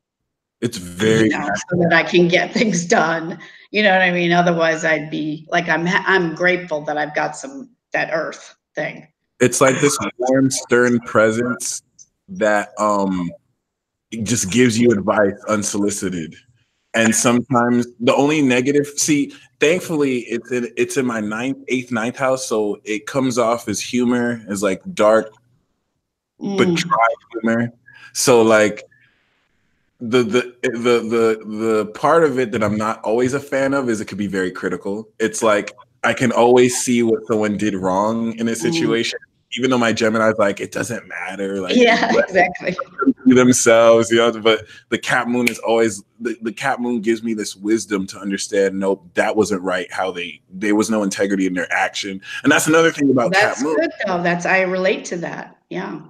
And actually it's now that I'm growing, and that's why I'm so grateful for people like you, because you help me trust more in my Cap moon, because my Cap moon would tell me things about people that my Gemini would be like, oh, you're just being too mean, when that's actually right. Like, it gives you wisdom, and it gives you wisdom about how people move, and it will let you know before you have the proof whether someone's like legit or not. Like, you can just have an intuitive sense on who a person is, which is like Cancer moon, which is like Libra moon, but just at like the greatest. Well, is Cap moon, I know this is Saturn, but is it like, also kind of like the father? Yeah. So it's kind of like, for me, I feel like it's been my father. Yeah. In that I've got my own father watching out for me. Same internally. Like, it's going to protect me. it's going to lead me this way, maybe not, you know, like, so it's kind of like keeps you serious. It's a serious, practical thing to say, you got to do this, you know what I mean? In Like fact, a father, like a it's disciplinarian. it's But like we feel happy when we feel serious. And people might think we look sad, but it's like we feel comfortable when we're not, when we have no emotion, but it's like when we're actually seriously in tune is when we actually feel comfortable. And I think it's different for both of us because we have Saturn and Capricorn on it, which makes it even more powerful.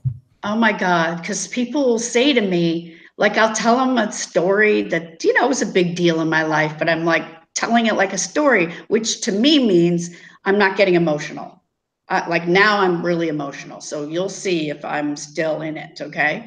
And they're like, oh, I can tell you still need to work on that, or you're still in that. And I'm like, dude, no, I'm like so done with it. I was just using it as an example. Like they're not getting that it's just a story, or it was kind of light. They think it's heavy. Does that make, you know what I mean? It makes perfect sense. Yeah, that's how it shows up for me. That's another thing about being a Cap Moon I've learned. It's like our energy is so heavy that to other people it could feel like we're depressed when it's like, no, that's just our normal state. Yeah. It's not that deep. We're like, we're okay. Don't worry. Oh my God. Yes. Yep. So my question to you is, what do you feel about, how excited are you about this new age of Aquarius, and what insights do you feel we're headed into being an Aquarius? And well, I can only give thanks that like like I've been waiting, literally, like I keep doing things in this world that are sort of ahead of the game. And then it's like only lasts so long because it hasn't sort of caught up or something. And I'm not saying that, you know, like I know everything. I'm just saying that things aren't sticking. Things weren't sticking. You know what I mean? We still had to go through a lot. We still had to purge a lot, including myself. But you know what I mean? Like I couldn't honestly be all of who I am and step into more of, at this point, my wisdom phase, right? Because, you know, Aquarians, I think are, I mean, I think we're good leaders. You know, even in a team, I don't mean being number one. I mean, helping lead whatever the project is, whatever road people want to go down. Does that make sense? that makes perfect sense. Okay. So people are going to be a little more open because it's that time. It's kind of like the train finally arrived at the station. You know, you can wait at the platform, you can be in the right place, and you know, divine timing is true. I mean, you've got to wait, and patience has been hard. But some of it is my own stuff, but some of it is just like, oh, the world still has to, you know, and I don't understand it all, and that's okay. But it's just, I'm hoping that people will just honestly be more of who they really are and tell the truth. Yeah. Just tell the truth. I'm such a truth person. Like, what's the big deal? Tell the truth. I don't get it. I really, like, it bugs me. It's like they're afraid, they're fit. It's like, no, just tell the truth. Like, okay. It's time. Honesty requires courage. Yeah. Very much. And I realize that it takes courage to open up. It takes vulnerability and all that kind of stuff. But honestly, it's total liberation. It's liberation. And I am a freedom, you know, very independent. I'm into freedom. So what people don't realize is that the other side of that is total liberate. You liberate yourself. Mm. And I have felt very restricted from being able to do that totally, because I haven't had enough support around in like community or whatever. You know, people are trying to figure it out. Yeah. So I'm looking forward to like people being more like, oh, cool, you're like that? Come on, you know? You're welcome. Let's go. Like, join in. You know, you don't have to be a certain way. Just be yourself and to be truthful. And so people will be like, oh yeah, that's cool. That for me, that's liberation. True that. Is to be freed up. The freedom to just express yourself without having to hide and lie. I totally agree. It's amazing. So yeah, we're on round 2 now. Okay. Let's see, what did I write down? Okay. This has always sort of interested me about you, because we touched on it. But I remember you telling a story about, you know, in the scheme of things, it's not that long ago, but when you were a young man, young kid growing up, you were like, you know, if you go into the bathroom at school, you like were still telling people to like follow Jesus. You know, like you were so religious. Yeah. You just had to like spread the word and make sure everyone was going to heaven. Okay. Yeah. It was this one time in I guess the equivalent of 7th grade. Yeah. In this Christian it was in this boys and girls club, but there was like less than 50 students in the school. It was weird. It was weird. So it was okay, so that's extreme to me. That's like, as a kid, you're like trying to, you know, spread the word and save everybody in your mind. Okay. Yeah. Like you really are. And that's like, it's intense to be given that as a young person. I felt like that was my mission. Okay. Right. I had gone to Catholic school my entire life, and this was the first year that I didn't go to Catholic school, and I was transitioning into public school. And that was kind of what led to that. Okay. Because I was going to say, for me, hearing that story and knowing you now, at some point in there, because it's so different, there was a quantum leap that happened. Yes. It was a quantum leap for you to be able, and I'm not saying it didn't still like talk in your head, or there wasn't a little devil going, hey, you know, you used to think, you know, because it could still pop. I mean, like you really moved into this other thing of who you really are.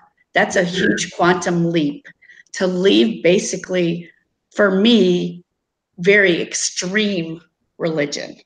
Yeah. Yeah. So you're saying that happened when you went to public school? Yeah. But what happened internally for you to be able to do a quantum leap like that? What happened?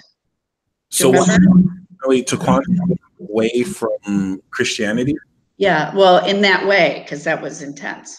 Yeah, it was. No, I totally agree. And I'm glad that I did that, because when I really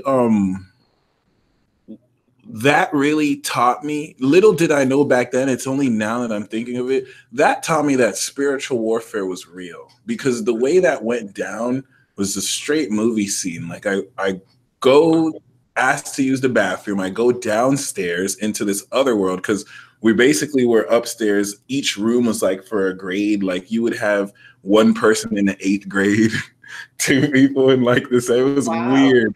And I was only there for a year. Then I went to actual public school, and the rest is it. So I go to the bathroom. I asked this dude, hey, do you believe in Jesus? And he was all laughing at me, just kind of like, just kind of like chilling. And this other dude, immediately as I start witnessing to him, walks in the bathroom, pushes him against the wall. He starts crying. And then I'm like, oh, I gotta go. So that was like, so it wasn't until now I'm like, wow, like that was a dark force that stopped me from connecting with this dude. But what really made the quantum shift was it was 2 things. It was actually being a part of Soul Garden, because I didn't realize how much, and during that time I was getting finessed by an Aquarius. And I won't say finesse, because he was destined to be, I was destined to go through that with him. He was really more so of a darker individual, very deceptive. But see, I don't want to project that on him, because I know I know that he was meant to be in my life to help transition me, because he wasn't into astrology too. He was more into this like sacrifice a chicken, pour the down, do this African traditional religion stuff. And that's how I started to learn about tarot. And he got me into he started to really help me realize, hey, like, you've been lied to, like, this is really what you're meant to do. And we couldn't tell my mom that we were doing this because she was dead set against it. So that's where the deception came in, where, you know, him and I were lying to our mom and to my mom and my sister as well, lying so that we can kind of do this, because he made us feel like, you know, if you don't do this, you're going to get cursed. So that was the kind of negative part of it. But, you know, that. So he like basically feared you into that. Yeah, basically. Like, which is what the other thing is too. Yeah. So it was on both sides. Yeah. But thankfully, if it wasn't for that, really helped me transition. Because while he was telling me astrology is bullshit, like, you guys depend on transits to do stuff, that didn't stop me at all. That just made me more into astrology. I'm like, oh wow, look at him acting like a sign, like, look at him using the shadow part of a sign, like, so in my face and whatnot. But other than that, like, he I would say the Soul Garden, Christopher Witecki, the Leo King, who back then was David Palmer, intuitive astrologer, doing a daily horoscope every day, like, and just watching horoscopes on YouTube helped expand my mind as I was learning about this newer world. And what really helped me make that quantum shift was reading this book called Misquoting Jesus. And it really went into how the word of God is not inerrant at all. It's been rewritten, re-edited, certain, you know, and that's not he didn't bash the book. He wasn't saying that the Bible is crap. He was just saying, because he, like me, also was heavily into Christianity. He was going to school for theology, and it was in studying about the book he realized it's actually false to call it inerrant. It's actually false, because the whole basis of it is it's inerrant. Whatever is there is law. You can't read other books but it. And that's the whole binding fear-mongering process of I don't even want to say true Christianity, because that methodology, I learned in the book how Christianity used to be heralded and read out to illiterate people. Like, it was really the poor man's religion. You didn't have intellectual people who would be into that back in the day. You would have people who would kind of gather, and then someone up on the top would read, and then they would listen. It wasn't until later, after the Council of Nicaea, and it got syncretized, you had certain intellectual circles kind of putting their magic into it. So it really just kind of made me realize, wow, this is not the inerrant book. That means that there are other resources that could be brought in. This type of fear mongering wasn't always how the religion started too. It wasn't until, you know, you had people who wanted to use the religion to also bring their influence over people that they started to put these narratives like, oh, you only have to read the Bible, this is inerrant. And he kind of proved how, based on how this is, it can't be inerrant. And that's just that was one of the things that led to the quantum shift. Also having a reading with Christopher Witecki, and me realize, because I have always been into Myers-Briggs, I've always been into personality profiling, and realizing that I could do this with astrology, like, step me into a whole new world. And yeah, it was amazing. I'm glad you're asking that, because in the moment it didn't feel like a quantum shift. It still felt like, oh, I'm lost and I don't know what to do with my life. Like, where am I going? But looking back in retrospect, like, that whole saga and chapter definitely helped me quantum shift. Well, it's kind of like the idea of the permission slip, because you're knowing inside all along that there's something else to this. Like, absolutely. there's something expanded. You know what I mean? That is like, you know, a learning on educate, you know, just that is beyond this construct, or this basically controlling way of looking at things, because it is there to control others. So, you know, when you get expanded, and I like the fact that two men came in. So these two males came in. And showed you the way. You know? And I didn't have that with my father. So it wasn't really present. So that also, that's what my mom brought up too, like, the only reason why someone was able to kind of like influence me that way is because he wasn't there. So to me, it was definitely necessary. Aquarius is my 10th house. So having a man there in my 10th gave that kind of father influence. It was necessary. Like I needed to experience that. I need to go through that. The third thing that I also forgot to mention was binge watching conspiracy theories. Totally shifted me. And it's in the sense where I can look at most of those conspiracy theory videos and be like, this is utter trash. Like it's completely false. The rhetoric is like totally not logical at all. But I had to do that. Like it just kind of opened my mind to realize like some of the theories are true, but the whole purpose is it just kind of made me question my reality. It made me realize I can't just believe things face value, and it made me start to be more inquisitive and do my own research. So that like that 2012 phase when Zeitgeist came out and all these crazy, because that was one of the best moments, because I would just binge watch a YouTube conspiracy like video series about how there's like Satanism and hip hop or something, and I would just, after binge watching it all night, be like, I know the truth. I know my mission, even though I didn't know anything back then still. But just that whole concept of realizing, things are not as they seem. Right. That definitely quantum. And it's okay to not know. Yes. Like, it's about questioning. It's about being curious, about having the conversation with others. It's about watching different theories and then opening it up, because the other way, religion that's that dogmatic. Yeah. It's like there's no room for questioning. There's no, like, do not even ask a question. I mean, there's literally a verse in the Bible that, and I read it now and I'm like, because I actually respect the doctrine of Paul, the New Testament books he's written. I'm not the biggest fan of the New Testament, but there is a verse where it literally says, woman, it's not as simple as like women shouldn't speak in church. It's like women should not contribute anything to the church. They should it's paraphrasing. It's like they should basically know their place and shut up. Like they shouldn't really say anything. And I'm like, wow. Like even seeing in some churches, when you see some women preachers, it's like they'll always kind of rephrase that verse, and even they don't agree with it. So it just kind of pointed into even though that could be seen as like a canonical difference that doesn't have to apply to the whole religion, but it's stuff like that just kind of made me realize. A lot of religions, though, so dogmatic. There's in a lot of religions where women are not allowed in some aspect, which is so like, crazy. Yeah, they have like, all the wisdom.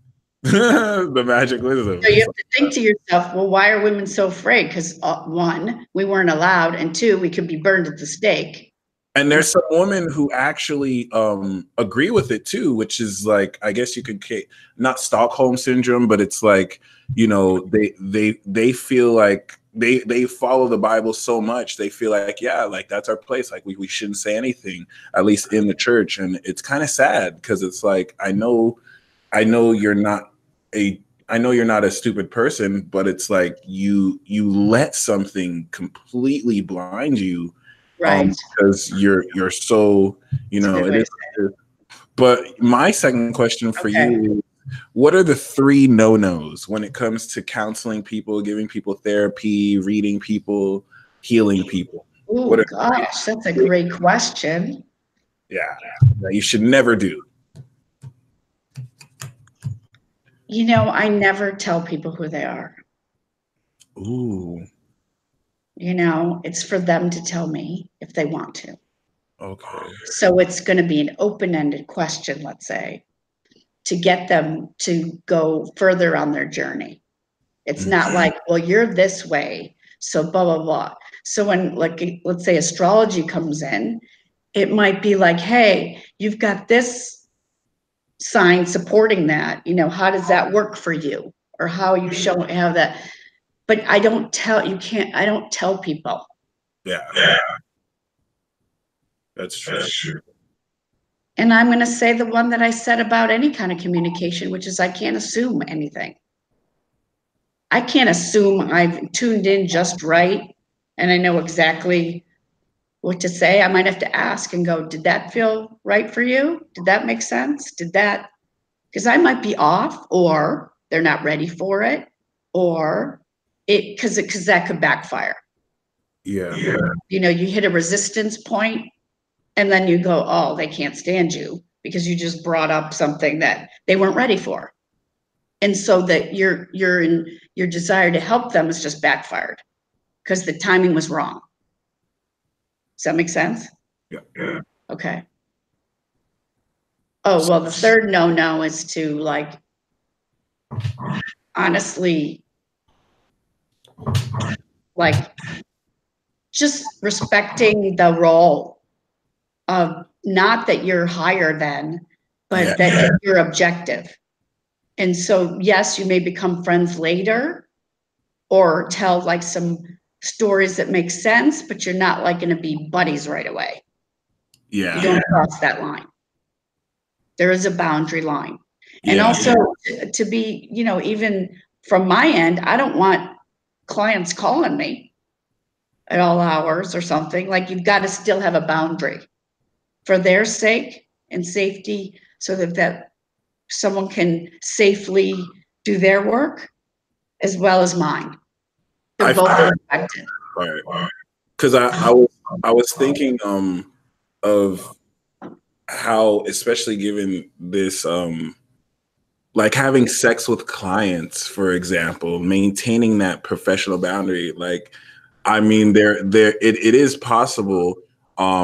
Thankfully, I haven't really disrespected that boundary, but sometimes it works the other way around, where a client wants to have sex with you, and it's like, I had to catch myself. Like, I know if I do that, it'll never be the same. And I don't like to see people as just my clients. Like, I like to be friendly, but that's where my cat is like, there's still a professional boundary that you have to maintain if this is your profession. So, yeah. Well, I remember I worked with that male healer I told you about. Well, he was very handsome.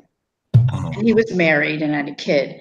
And the thing is, there's a lot more women who are usually into, like, going and working on themselves, you know, or whatever. And, you know, a lot of them were going because he was, like, handsome, you know? And I mean, he said to me that he's been offered everything you can imagine. Oh, can I give you a tantric massage? You know, things like, so he has to be, like, nice. Like, that's cool, but you know what? That's not really anything that I get into or do with people, you know? And this is even probably before he was married. But also, it was just out of respect for his own boundaries as well as the other person. But so many women go after, I'm telling you, like, remember I teased you way back when? Yeah. And I go, get ready. Yeah, you did. Like, oh, you're gonna have to handle a lot of people and a lot of women and, you know, jealous, all kinds of things. So yeah, the more you can kind of get clear, but without calling them a client, like you said, you don't have to call them a client.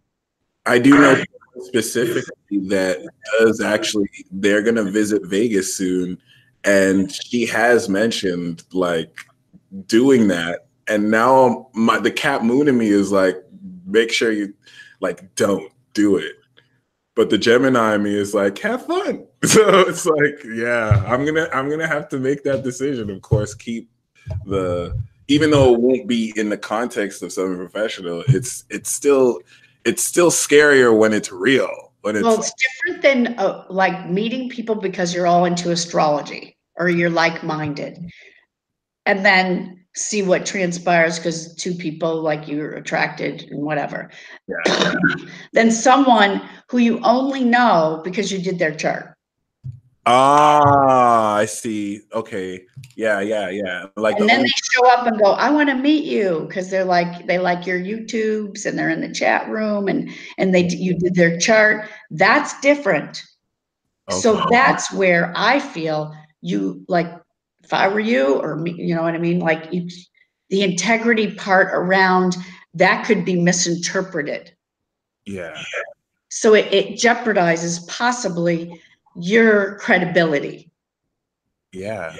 So if they're upset that you don't give them enough attention, you didn't meet them in a common way, a commonality. You met them watching it on YouTube, and then they're coming with a friend to like explore Vegas, but they wanted to stop by, show some love, and it's like my Cap Moon has been slowly been like, yeah, make sure you maintain that boundary.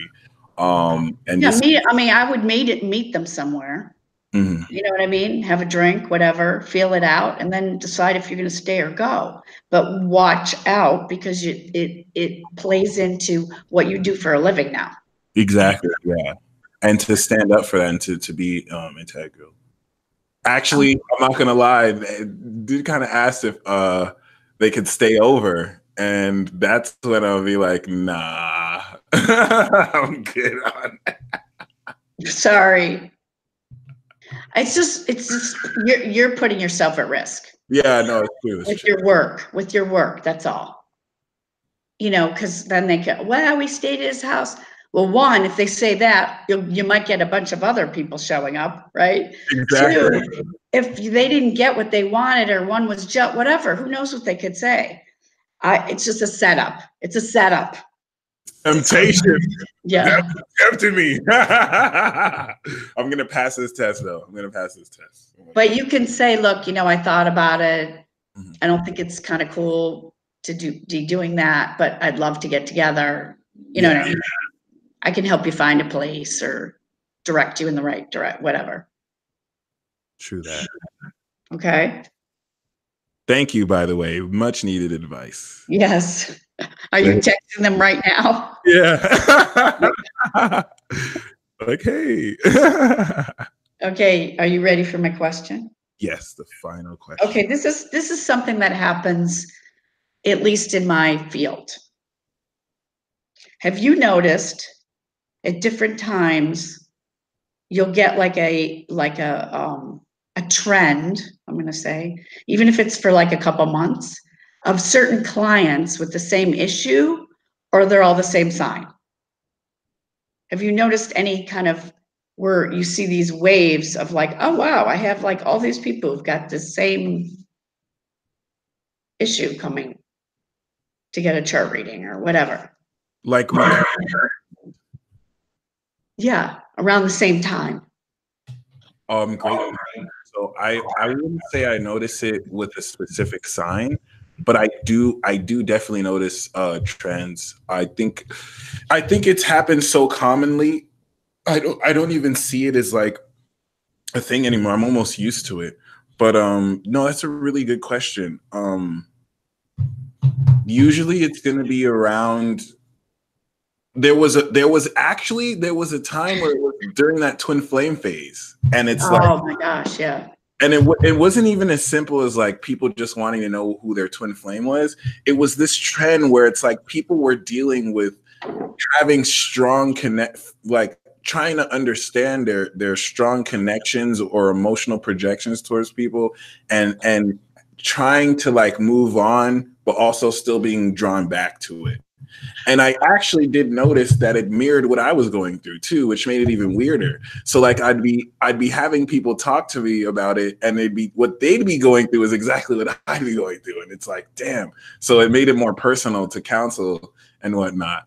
Well, the second part to that, just to share, depending on what you answered that like, is that even for a counselor, whatever, in this role I'm in, is that oftentimes the clients that come to me or different things that come in, it's actually what your issue is.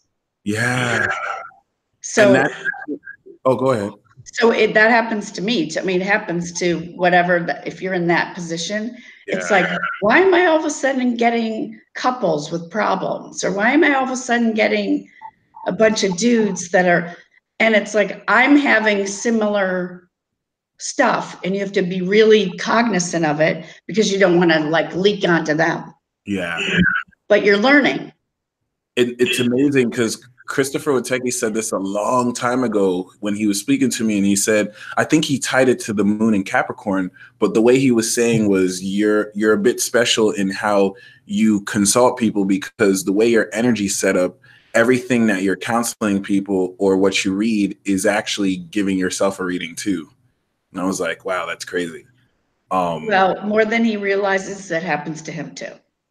Nice. So, okay, so it's just more. It's a common thing, yes, because you're exchanging energy. Yeah. And if we're all really one and we're all kind of collectively doing this deal, that's often what'll happen, because you know, you've heard this expression, you teach what you need to know.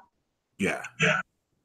So it's the same idea. It's like you're learning because, oh, here's some more students showing up like that.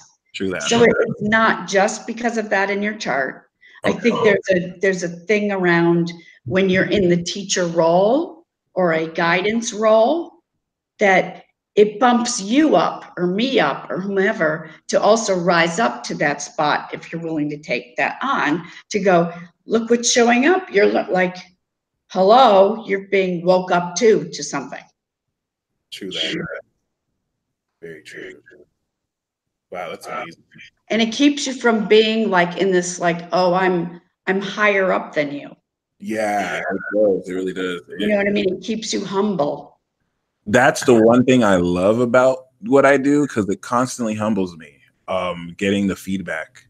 It's interesting. It's the same, because the same type of feedback could realistically make someone be like, oh, see, I affect people in all this way, and I'm so great. But it actually ends up humbling me, because it's like, wow, I didn't even know this was possible to impact people like this. And yeah, I just don't want that nasty pride fall. So I just, well, and that's what keeps you like genuinely charming. Thank you. And you could probably show that in your chart, how that shows up, but that's how your humbleness is showing through, because you relate to other people. You don't put yourself, even though you're a king and I'm a queen and we're all kings and queens, let's say, you get that there's the, for me at least, I know I would say there's the human condition.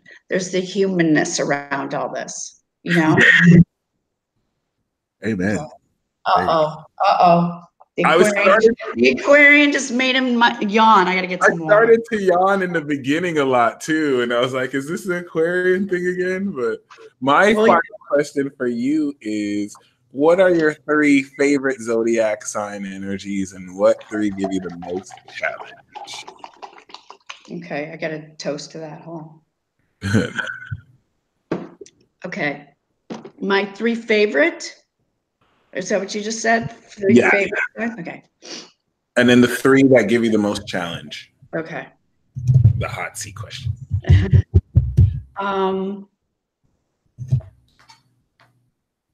Okay, this is it's weird, huh? Okay. Well, I do have a lot of Gemini friends. And because I jump around in the way I talk too, I can follow how they do it too. So that's like really fun for me. Again, like it's sort of a playground. I don't think I've ever met a Gemini I didn't get along with. No. I have an Aquarius that I haven't gone along with. Yeah, and I don't know many Aquarians, so that's kind of interesting. You know, part of this is I feel like I have got to answer it depending on like sort of where people are at. You know, you can be like sort of at this sort of non-evolved places of Pisces, let's say. But I like Pisces because I know they're really sensitive underneath. But then I've met Pisces that are not very like woken. And they're, you know, they're sort of angry and they're expressing it in ways that are, instead of getting more sensitive. Yeah. So, you know, it's kind of hard for me, but I'm going to say Aries. But that's going to be, I don't know any female ones, men. So if for me, sometimes it's distinguishing gender wise. Okay. And another favorite. Isn't that terrible? I mean, I like Sages. They're easy. They're fun. They're fun and they're just easy. You know, I really like, you know, to me, I'll give you my definition of enlightenment, spirituality, all of that, which is to lighten up. And when you get lighter, you know what I mean? When you can laugh about how intense something is or whatever, to me, that's enlightenment. I've literally sat in front of Buddhist monks, okay? Like they look like the Dalai Lama. Mm. And I'll never forget, we were in like a yoga studio and it was all serious, you know, and I'm like, you know, in learning phase. And this guy asked this super complicated intellectual question. He's got the Dalai Lama-ish guy in front of him. He's got totally, they all look the same, kind of with the robe, with the red. And so he asked this complicated thing and he looks, the Buddhist monk looked at me and said, so what? Look at the bird on the windowsill. Like, who cares? I mean, they just are that light. Like, who cares about all this mind? Like, look at that and look at, I mean, they make like gross jokes. I mean, yeah. So anyhow, I have to be around lighter people. It's fun for me. Yeah. So Sages are fun and laugh and getting my jokes a little bit. Leos sort of get my jokes. Leos do too. They get my sense of humor. I'm not really into the, you know, sometimes it's all about them, but it's my opposite sign. So I'm sure there's some mirroring going on with that, right? True. Yeah. Worst? Well, I won't say what I like to. I used to the very first one was supposed to be hate, but I'm now saying challenging. Okay, good word, challenging. Yeah. And this is interesting because I'm a Cancer rising, but I find Cancers very challenging. And they've been in my family. And it's definitely it's not the typical what you'd hope Cancers would be in terms of nurturing. It's more selfish stuff. Okay. Virgos, I find challenging. I was waiting for that one. Yeah, I do. I mean, I'm so not into like the critical, perfectionistic, you know, it's intense. It's like, really? No. So yeah, I wouldn't do real well with a Virgo. Yeah, this is amazing because 94 episodes in, Virgo has made it to like this list more than 90 episodes. Wow. Yeah. If not 90, at least 80. So, yeah. And I'm going to say this, the other challenging one for me, again, this one's been more female than male, okay, is Taurus. We get along great for a while, and then they're the only sign I can name 3 that have literally like the knife's in the back. Oh. Totally turn on me, knife in the back. And I'm like good friends with them. This one Taurus lady, so charismatic.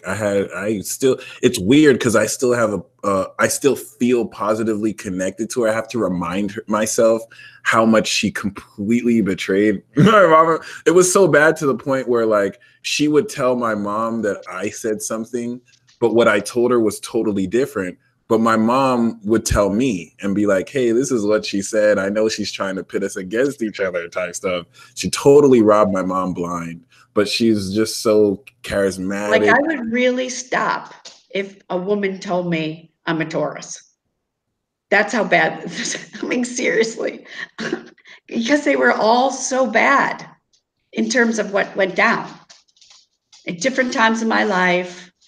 Different situations, and I was close with them. These are situations where it's like and then when they decided whatever their deal was, that they were pissed or this or that, it's like, boom. Yep. And it's not small. Mm. Like, you know, I get along with Scorpios. I mean, I would never really date them, but women Scorpios. And I can really tell a Scorpio instantly if they're like the wrong kind. Like instantly I can feel the, uh-oh, that stinger thing is like really waiting. You know, it's like, and then I've got wonderful Scorpio friends that are loyal and they can go deep and they tell it like it is. And like I have a lot of women Scorpio friends. So, you know, I don't find them that deceptive. Like if they're going to strike, they're going to strike. Yeah, you can. Yeah. So for me, it's more about signs that are very manipulative and deceptive behind the scenes. And so even Libras, I don't do well. Like they are more manipulative for me. They seem one way, and then I'm like, really? You got this whole other agenda going. Yeah. And it makes me feel bad. And I'm like, oh, geez. It's like, oh, I thought you were cool. Oh. So I much rather like Geminis know how to manipulate, but most of them I've met like are kind of upfront about it. Yeah. We'll be honest. Well, at least let you know. I think it's because it's harder for us to get away with it too, but we're just so honest to a fault that like we can lie and you'll see the lie on our face. Unless, but we do have the potential. Like we could manipulate very powerfully, but yeah, just from experience. And even if it would be a light type of thing. It's not as deceptive. It's not a deceptive energy. Yeah. Yeah. Or you know what I mean? So it's like real betrayal. Like they're not, it's like, yeah, maybe they're trying to get what they want. You know, that's how I've met Geminis. They want to get, you know, what they want it their way, let's say. Mm-hmm. And they're just like upfront about it. Like, yeah, they're going to manipulate this to get what they want, but they're not out to hurt anyone. Actually, I don't find them to be hurt. Like they want to hurt you. I've never met a Gemini like that. And if I did, it was really more so, it wasn't their Gemini energy, it was other energy that was corrupting their Gemini. That's yeah. Well, that's a whole other thing we could have talked about. So, because I've definitely experienced in these last 5 years, this experience that's happening on the planet around things working through people. Yes. Yes. That's a whole other conversation. I totally agree. Which I've never in my life experienced before. And it's so much more noticeable now, seeing the uncharacteristic nature. It's really made me take so much more seriously demon possession and like just being possessed, like because it could be subtle too, where it now becomes a part of someone's behavior, and slowly but surely they're just like changing. So I agree. Can I say something really nice, a compliment to you from me personally in front of everyone? It's very unusual right now, though I've worked, you know, I've kind of talked to a lot of young people that live in this town and stuff, but a lot of people think it's weird that I'm interested in like what they do, or they're open or want to connect because of my age, let's say. Like, you know, I could be your mom. So the fact that you've been open to it and been kind, you know what I mean? Like a lot of people aren't like that. I mean, you want to, of course you do. You want to hang with the people of your age group and cool and this and that. And I'm never like trying to be cool, but I am going to be like, I'm interested. And a lot of people aren't as open because they go, oh, well, she's older or she's this or whatever label it. So the fact that you're just expanded enough to say, well, what's she like?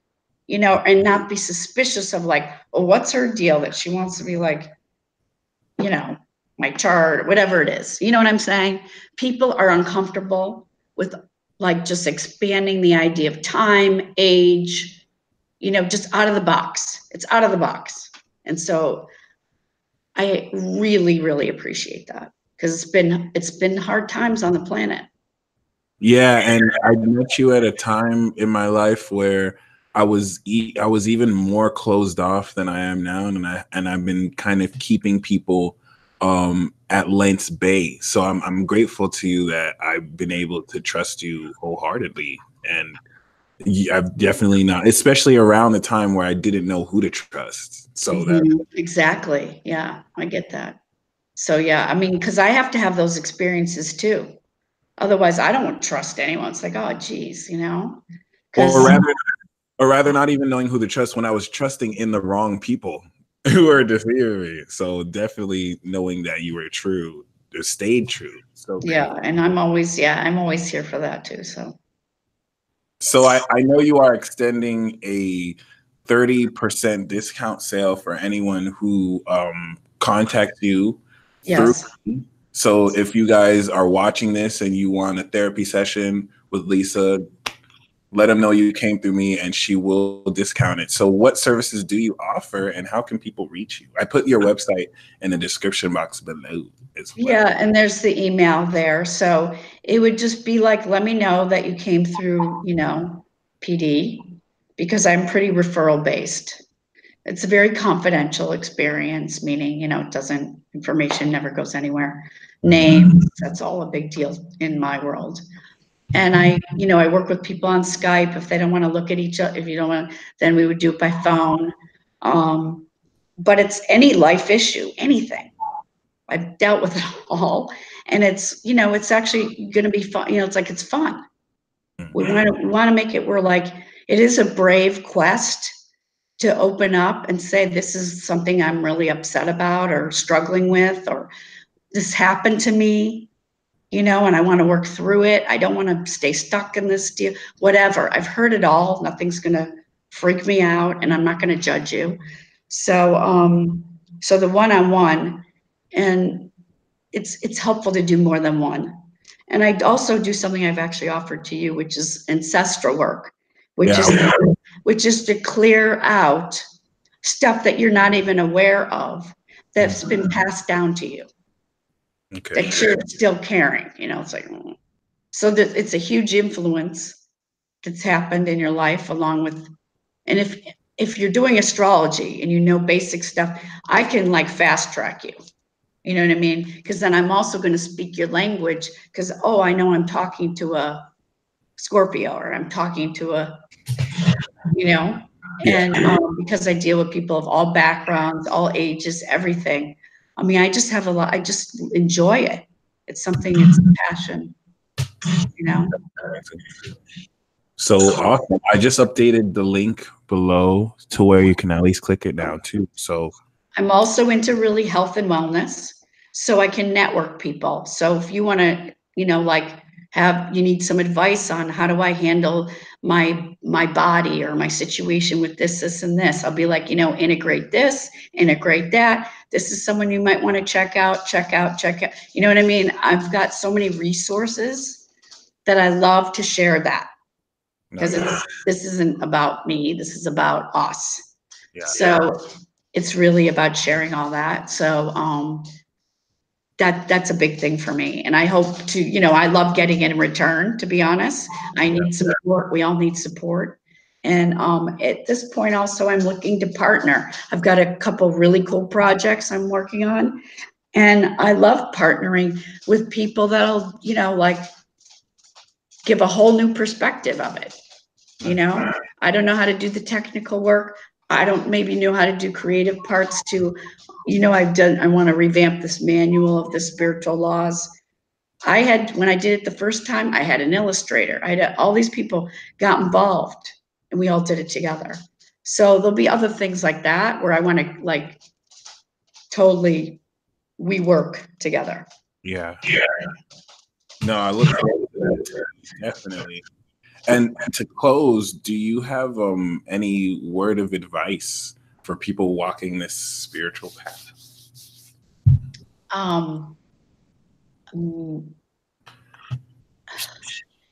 That a lot of stuff is happening simultaneously.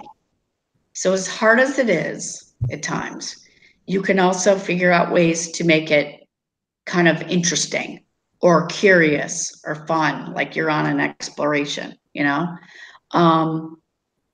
something that's helped me is just the expression, this too shall pass, as we go through a lot of these difficult astrological shifts. You know, being an Aquarius, this wasn't the easiest time.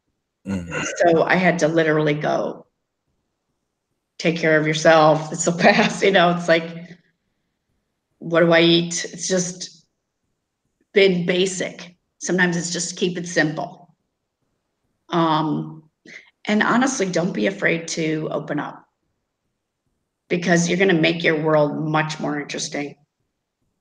You know, when you open yourself up to other people, other experiences. That's how I've lived most of my life. And I can tell you, in all these decades. And, you know, I come out of a time period that was very radical, the 60s. I was, you know what I mean? I wasn't, you know, old enough, but I experienced enough of it. That's like, when you're going through radical times, there's so much you can get out of it to leap your own self forward without being afraid. Amen. That's very well said. Nice. And on that note, we can. Thank you. This is definitely one of the best talks we've had. So thank you. Thank you. Shout out to those of y'all in the live chat. And yeah, until next time, you guys stay tuned. Please make sure you do contact Lisa. Hit her up for some therapies. Hit her up for some ancestral clearing. She will hook you up. And until next time, peace out, y'all.